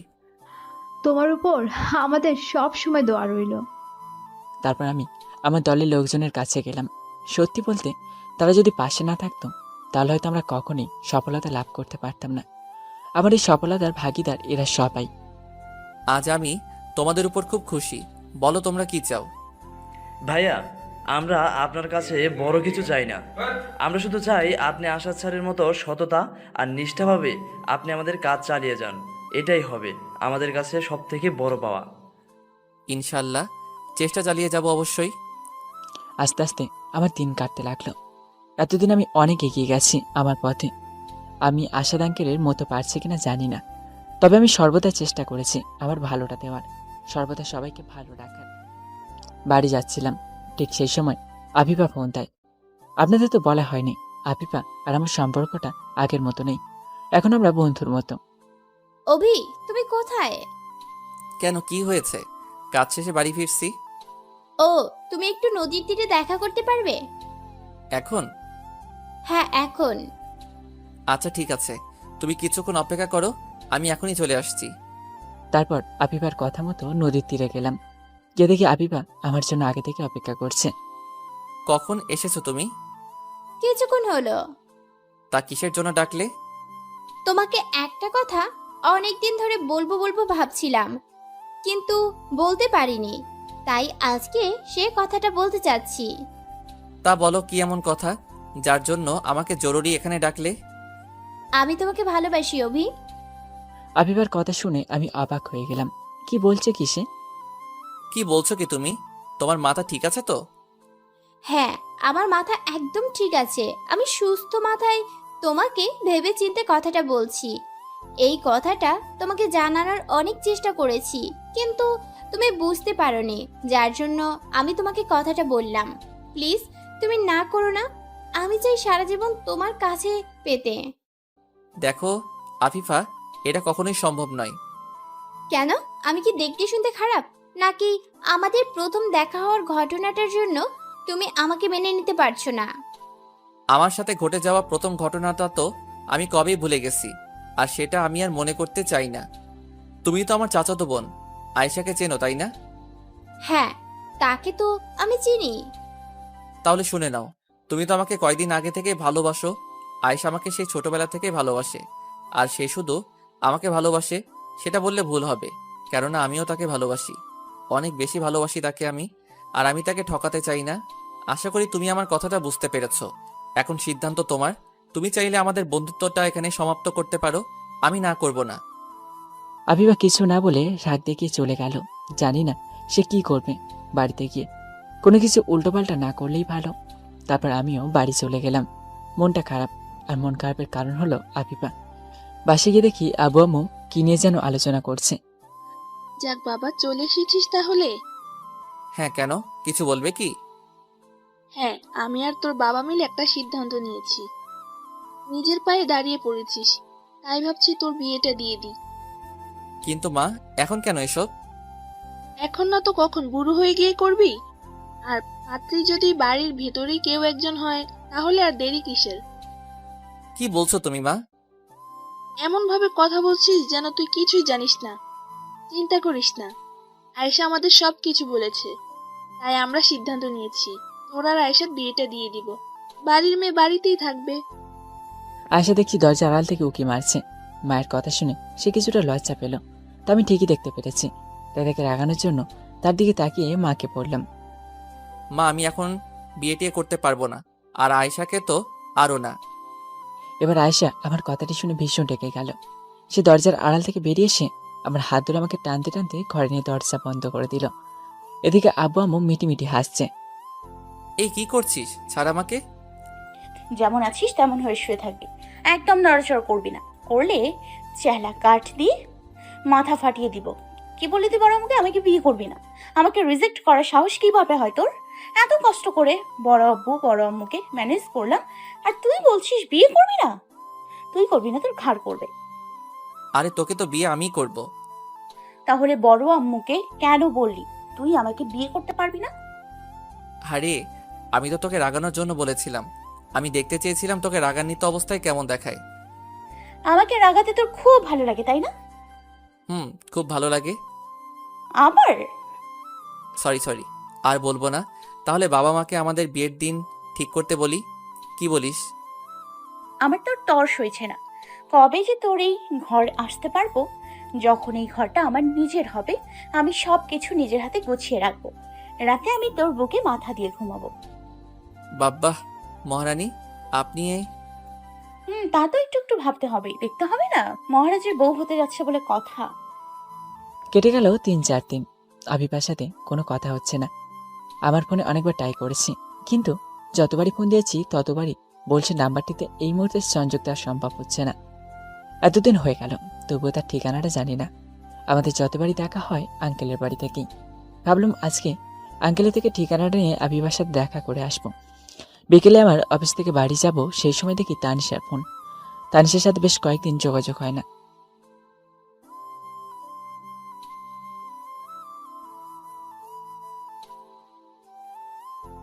না, আমি তোমাকে ইচ্ছে করে যোগাযোগ করিনি। আজ একজনকে আমার মনের কথাটা জানাবো। ও তাই নাকি? তা কে সে? সেটা তুমি নদীর পাড়ে আসলেই বুঝতে পারবে। এখনই চলে আসো, আমি তোমার জন্য অপেক্ষায় আছি। আচ্ছা ঠিক আছে, 5 মিনিট অপেক্ষা করো, 10 মিনিটের ভিতরে আসতেছি। কে দেখি তানিশা দাঁড়িয়ে আছে। এই যে ম্যাডাম, চলে এসেছি। তো আর কাউকে তো দেখতে পাচ্ছি না। কেন, আর কে থাকবে এখানে? না, তুমি যে বলেছিলে কাউকে তোমার মনের কথা জানাতে চাও, তাই বললাম সে আসেনি। আরে বোকা, আমার মনের কথাটা তো তোমাকেই বলতে চাই। কি? আমাকে? হ্যাঁ, তোমাকেই বলার জন্য আমি এখানে এসেছি। তোমাকে অনেকদিন ধরে বলবো বলবো ভাবছি, কিন্তু বলার সাহস পাইনি। তাই আজ তোমাকে আমি আমার মনের কথাটা বলতে চাই। আমি তোমাকে ভালোবাসি। না, এবার মাথা ঘোরাচ্ছে মনে হচ্ছে। এবার সত্যি পড়ে যাব। সেদিন আফিফা, আজকে আবার তানিশা। হে আল্লাহ, তুমি কাদের পারলে আমাকে পেরলে। কি হলো তোমার? তুমি ঠিক আছো তো? হ্যাঁ ঠিক আছে আমি। আচ্ছা, তুমি আর আফিফা মিলে কি শুরু করেছো বলো তো? আফিফা আপুর আবার তোমার সাথে কি করলো? আফিফা ও কয়েকদিন আগে এসেছিল, এসে বলল সে নাকি আমাকে ভালোবাসে। কি বলছো তুমি এসব? আফিফা আপু এসেছিল তোমাকে প্রপোজ করতে, পরে তুমি কি বললে? দেখো তানিশা, তুমি আর আফিফা সব সময় আমার বন্ধু ছিলে, বন্ধুই থাকবে। আরে এটা তো তুমি জানতে যে আয়েশা আমাকে পছন্দ করে। সেটা তো জানতাম। কখনো এটা জানার চেষ্টা করেছো আমি তাকে ভালোবাসি কি ভালোবাসি না? একটা কথা শোনো, আমার আর আয়েশার বিয়ে ঠিক হয়ে গেছে। কি কি বলছো কি তুমি? হ্যাঁ তানিশা, আমি যা বলছি ঠিকই বলছি। আগামী শুক্রবার আমার আর আয়েশার বিয়ে। তোমার আর আয়েশার বিয়ে? সে কথাটা আগে বলতে পারোনি, তাহলে হয়তো আর এতটা কষ্ট পেতাম না। আচ্ছা যাই হোক, বাদ দাও। শুভকামনা রইল তোমাদের নতুন জীবনের শুরু করার জন্য। হয়তো তোমাকে নিজের করে পাবো না, কিন্তু বন্ধু হিসেবে তোমার পাশে থাকবো। এটাই তো আবার কম কিসের। চিন্তা করো না, আমি ঠিক সময় তোমাদের বিয়েতে হাজির হব। আসি তাহলে। তানিশা, তুমি যদি আমার কথায় কষ্ট পেয়ে থাকো তাহলে প্লিজ আমাকে ক্ষমা করে দাও। আমার এখন কিছু করার নেই। হায় রে পাগল, এতে আবার ক্ষমা চাওয়ার কি আছে? আর আমরা তো বন্ধু নাকি? বন্ধুত্বের মধ্যে কোনো ধন্যবাদ সরি এসব চলে না। হয়তো তোমার কথায় কিছুটা কষ্ট পেয়েছি, কিন্তু আমি মানিয়ে নিতে পারবো। আর আমি আয়েশার চোখে তোমার প্রতি যে ভালোবাসা দেখেছি তা হয়তো আমি তোমাকে দিতে পারবো না। তোমার জন্য হয়তো বা আয়েশাই উপযুক্ত। সেদিন আফিফা, আজ আবার তানিশা। আমার সাথে কেন এসব হচ্ছে? তানিশা মুখে যতই বলুক, আমি বুঝতে পেরেছি সে কতটা কষ্ট পেয়েছে। বাসায় ফিরে আনমনে বারান্দায় বসে বাইরের আকাশটা দেখছিলাম। কি কি হয়েছে, তোর মন খারাপ? পাশে তাকিয়ে দেখি আয়েশা আমার পাশে বসে প্রশ্নটি করলো। না, এমনি মন খারাপ হতে যাবে কেন? তোর মুখটা দেখে সেটা বোঝা যাচ্ছে যে তুই নিশ্চয়ই কিছু একটা নিয়ে মন খারাপ করে বসে আছিস। প্রথমে মনে করলাম তানিশাও আবিবার কথাটা আয়েশাকে বলে দেব, কিন্তু পরে ভাবলাম না থাক, কথাগুলো শুনে হয়তো আয়েশাও অনেক কষ্ট পাবে, তার চেয়ে না হয় সে কথাগুলো আমার মাঝেই থাক। পরের দিন একটি কাজের জন্য আমার দলের লোকজন সহ এক জায়গায় যাচ্ছিলাম। রাস্তার মাঝে দেখি একটি ছেলে তার কয়েকটি বন্ধু মিলে একটি রিক্সা চালকের সাথে কি যেন নিয়ে তর্কাতর্কি করছে। রিক্সা চালক মাথা নিচু করে চোখের পানি ফেলছে। জুয়েল, গাড়িটা থামাও। কেন ভাইয়া, কোনো সমস্যা হয়েছে? হ্যাঁ, ছোটখাটো কোনো সমস্যা হয়েছে মনে হচ্ছে, তবে আমার নেই, বাইরে দেখতে পারছো। তারপর আমার ইশারায় জুয়েল বাইরের দৃশ্যটা লক্ষ্য করলো। তারপর সে গাড়িটা থামালো। শাহিন, গিয়ে দেখো তো কি হয়েছে। জি ভাইয়া, আমি এক্ষুনি যাচ্ছি। তারপর শাহিন গাড়ি থেকে বের হয়ে ঘটনাস্থলে গেল। কি ভাই এখানে? এখানে কি যা হবার হচ্ছে? তুই এখানে আসার কি? বলবো না, তুই কি করবি? তারপর ছেলেটির বন্ধুরা মিলে আস্তে আস্তে শাহিনের দিকে এগিয়ে আসছিল। দেখুন ভাই, এটা কিন্তু অন্যায়। আপনারা এতজন হয়ে একটা বাবার বয়সী লোককে এভাবে রাস্তার মাঝে খারাপভাবে গালিগালাজ করছেন। চাচা, এটা কিভাবে হলো? আমি জানি না বাজান, আমি রিক্সা নিয়ে ওইখানে খাড়াই আসছিলাম, সেই সময় এই মামারা আমার রিক্সার লগে ধাক্কা লাগাই দেয়। দেখছেন বাবা আমার রিক্সার কি অবস্থা হয়েছে? আমি গরিব মানুষ, আমার এই রিক্সা খান ছাড়া আমার পরিবারের খাওন জোগাইব কিভাবে? এটা কিন্তু আপনারা ভীষণ অন্যায় করেছেন। কি করছি আর না করছি সেটা তোর কাছে থেকে শিখবো নাকি? বেশি নায়ক হতে আসিস না। দেখুন, আমার না খাওয়ার কোনো ইচ্ছা নেই। আপনি ওনারা যে ক্ষতিটা করেছেন তার ক্ষতিপূরণ দিন এবং তার কাছে ক্ষমা চান। দিলি তো আমার মাথাটা গরম করে। দাঁড়া 1 মিনিট, তোকে হাসপাতালে পাঠাইতে হবে মনে হচ্ছে। কাকে হাসপাতালে পাঠাবেন আপনারা? স্যার আপনি কে? হ্যাঁ, আমি। এতক্ষণ কাকে হাসপাতালে পাঠানোর কথা বলছিলেন আপনারা? জানেন, আপনাদের আসল জায়গায় পাঠানোর ব্যবস্থা করছি। কোথায় স্যার? Police station. না স্যার, দয়া করে আমাদের পুলিশের হাতে দিবেন না। না জেনে অনেক বড় ভুল করে ফেলেছি, ক্ষমা চাচ্ছি আপনার কাছে। আমার কাছে ক্ষমা চাইবে কোনো লাভ নেই। যদি চাচা আমাকে ক্ষমা না করে তাহলে আমার কাছেও ক্ষমা পাবেন না। আপনারা আগে ওনার কাছে ক্ষমা চান।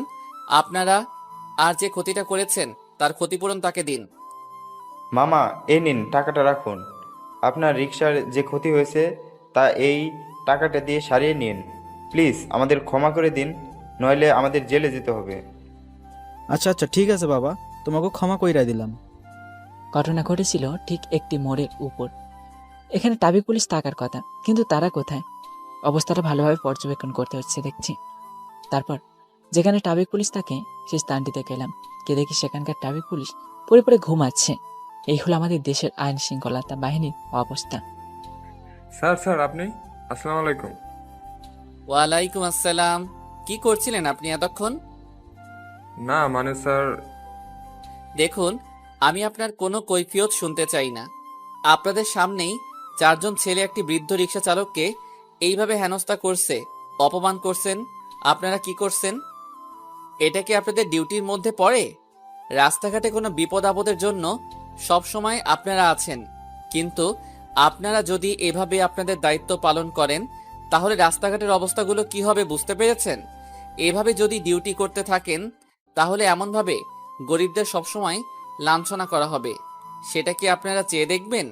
এটা কি আপনাদের ডিউটি? অনেক বড় ভুল হয়ে গেছে, প্লিজ ক্ষমা করে দিন। সত্যি বলছি, আর কোনোদিন এমন ভুল করব না। এখন থেকে দায়িত্বশীলভাবে আমি আমার দায়িত্বটা পালন করব। মনে থাকবে তো? তারপর সেখান থেকে চলে গেলাম আমার কাজটিতে। মন্ত্রী সাহেব আমাদের দেখা করতে বলেছিলেন। আমি নতুন এমপি পদে দায়িত্ব নিয়েছি, সেজন্য কিছু আলোচনা করার জন্য ডেকেছিলেন, যেন আমি সবসময় দায়িত্বশীল মানুষ হয়ে কাজ করি। বাড়ি গেলাম।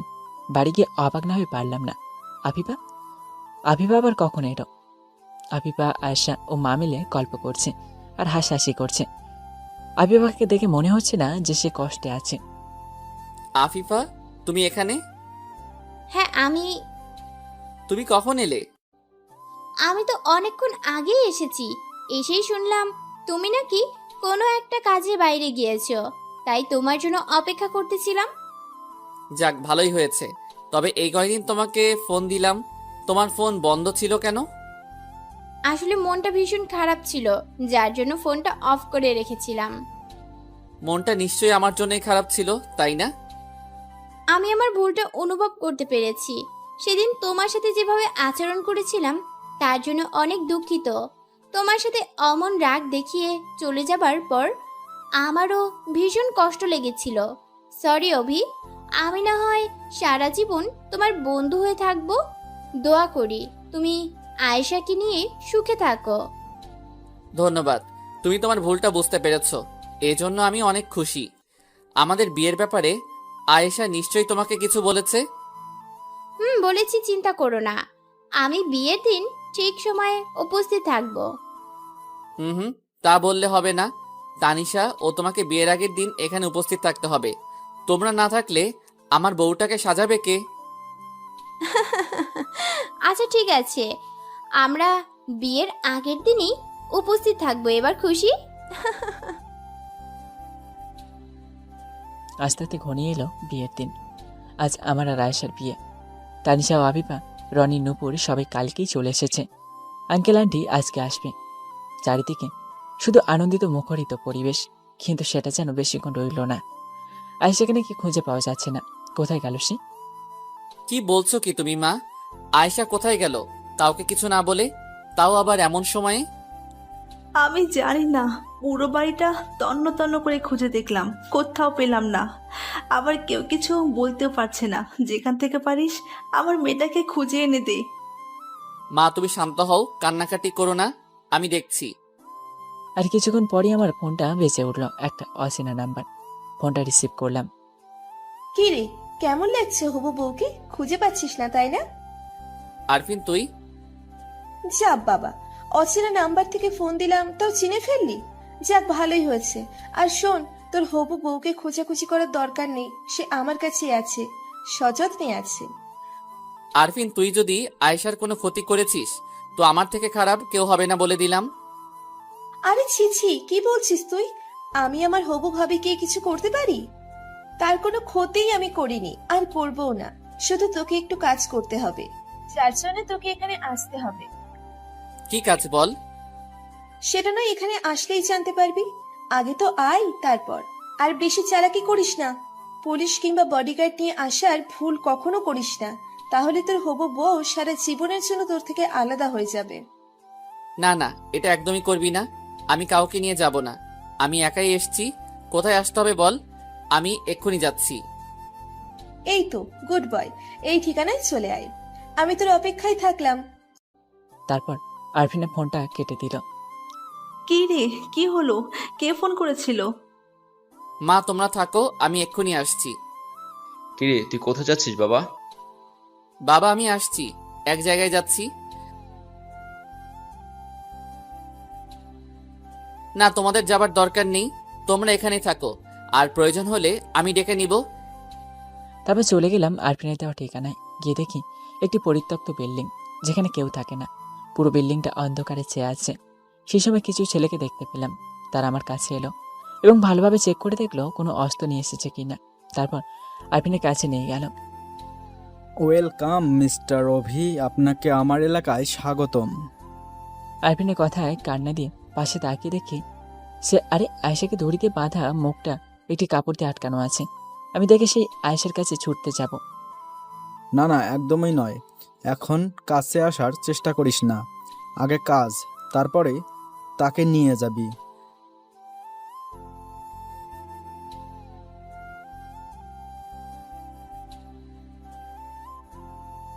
অভি, অভি তুই এসছিস? প্লিজ আমাকে এখান থেকে নিয়ে যা। হ্যাঁ হ্যাঁ, আমি তোকে যত দ্রুত সম্ভব এখান থেকে নিয়ে যাব। বল আরফিন, আমাকে কি করতে হবে? তোকে বেশি কিছু করতে হবে না, তুই শুধু তোর জায়গা থেকে পদত্যাগ করবি। আর এই নে তার কিছু কাগজ, এইগুলোতে সাইন করে দে। না অভি, এগুলোতে তুমি কিছুতেই স্বাক্ষর করো না। তুমি তোমার দেশের কথা ভেবে গরিব মানুষের কথা ভাবো।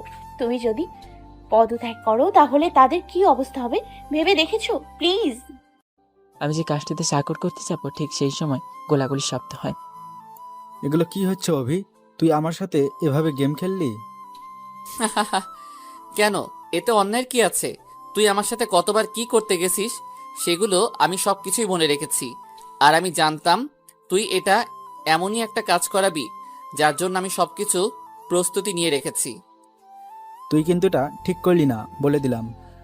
তারপর আরফিন তার দলবল নিয়ে পালাতে চেষ্টা করলো, কিন্তু পুলিশ তাদেরকে ধরে ফেলে। শুধু আরফিন আর দু একজন তার সাথে পালাতে সক্ষম হয়। আমি আরফিনকে ধরার জন্য যেতে পারলাম না। এখানে আয়েশার এই অবস্থা, তাকে ছাড়া কিভাবে তার পিছু ধাওয়া করব? তাই পুলিশরা গেলেন তাদের ধরতে। এদিকে আমি আয়েশাকে নিয়ে বাড়ি থেকে রওনা হলাম। আয়েশা আমাকে জড়িয়ে ধরে কেঁদে দিল। তুই যদি এখানে না আসতি তাহলে হয়তো আর ফিরে পেতি না। চুপ, একদম চুপ, আর এই কথা মুখে আনবি না। তুই কেন আসতে গেলি যদি ওরা তোর কোনো ক্ষতি করে দিত? তোকে এত বড় বিপদে রেখে কিভাবে আমি চুপ করে থাকতে পারি বল? তোকে ছাড়া যে আমি অচল, তোকে কিছুতেই হারাতে দিতে পারি না আমি, সেটা যত বড়ই বিপদ হোক। আচ্ছা তুই বলতো, তোকে কিভাবে ওরা নিয়ে গেল বাড়িতে এত মানুষ থাকতে? আমাকে সাজিয়ে রেডি করে যখন তানিশা ও আপু বাইরে গেল, তখন আমার ফোনে একটি অচেনা নাম্বার থেকে ফোন আসে। আর আমি রিসিভ করলে বলে, তোর নাকি খুব বিপদ, আমাকে তাড়াতাড়ি যেতে বলে এবং বাড়ির কাউকে যেন না জানায় সেটা বারণ করেছে। তারপর সবার চোখকে ফাঁকি দিয়ে বাড়ি থেকে বের হয়ে আসি। তারপর একটি অটোতে উঠি। প্রথমে আমি চিনতে পারিনি, তারপর তার ফোনের কথোপকথনে বুঝতে পারলাম এটা তাদেরই লোক, কিন্তু আমি নামতে চাইলে ব্যর্থ হই। তারপর সে লোকটি আমাকে এখানে নিয়ে আসে। তারপর আমাকে কি যেন একটা স্প্রে মারে। তারপর আমি আর কিছু জানি না। যখন চোখ খুলি তখন তোকে সামনে দেখতে পাই। তুই কি পাগল? তুই যাচাই করে নিবি না অচেনা লোকটি সত্যি বলছে না মিথ্যা? আরে আমার যদি বিপদই হতো তাহলে সে কেন বাড়ির সবাইকে জানাতে নিষেধ করবে? এটা তোর ভাবা উচিত ছিল। আমি সেই পরিস্থিতিতে ছিলাম না। আমার শুধু একটা কথাই মাথায় ঘুরছিল, তোকে কিভাবে বিপদ থেকে রক্ষা করা যায়। কিন্তু আমি তো আর এত কিছু জানতাম না। আমাকে ক্ষমা করে দে, আমার জন্য তোকে এত কিছু ছুটোছুটি করা লাগলো, তাও আবার আজকের এই দিনে। আচ্ছা যা হবার হয়েছে সেটা নিয়ে আর চিন্তা বাড়িয়ে লাভ নেই, বাড়ি চল। তারপর অনেক ঝুট ঝামেলা শেষে আমাদের বিয়েটা হয়ে যায়। রাত্রের দিকে জানতে পারি পুলিশ নাকি আরফিন ও বাকি দুজনকে ধরতে সক্ষম হয়েছে। যাক, ভালোই হলো। 5 বছর পর এখন আমি এমপি থেকে স্বরাষ্ট্রমন্ত্রী হয়েছি। শুধুমাত্র নিজের দায়িত্বশীলভাবে কাজ করা ও সকল মানুষের ভালোবাসার মাধ্যমে মন্ত্রী হবার পর দেশের চিত্রটা অনেকটাই পাল্টে দিয়েছে, যেটা আমার ছোট থেকেই স্বপ্ন ছিল। আমি সবসময় চেয়েছিলাম আমাদের মতো গরিবদের যেন আর অনাহারে না মরতে হয়। গরিব, বেকার, শিক্ষিত যুবকদের চাকরির পিছনে বেশি ছোটাছুটি না করতে হয়। বাবাই, বাবাই, তুমি কোথায়? আমরা তোমার জন্য কখন থেকে অপেক্ষা করছি, আর তুমি আসছো না। মামুনি, আমি একটু কাজে আটকে গেছি, প্লিজ তোমরা তোমার দাদু দাদি ও আম্মুর সাথে খেলা করো, আমি ঠিক চলে আসবো মা। তারপর মেয়েটা ফোনটা রেখে দিল। আপনাদের তো বলা হয়নি আমরা রায়সার সন্তান হলো স্নিগ্ধ ও স্নিগ্ধা। আমাদের যমজ সন্তান হয়েছে। তা স্নিগ্ধা পায়না ধরেছে তাদের জন্য চিপস চকলেট নিয়ে যেতে। নিয়ে গেলাম। কলিং বেল বাজানোর সাথে সাথে দরজা খুলে দিল। বাব্বা, এত ফাস্ট কলিং বেল! বাজাতে না বাজাতে দরজা খুলে দিলে। তোমার ছেলে মেয়ে তো তুমি আসছো শুনে দরজার কাছে বসেছিল, কিছুতেই সেখান থেকে সরাতে পারছিলাম না, আর তাই এত তাড়াতাড়ি দরজা খুলে দিল।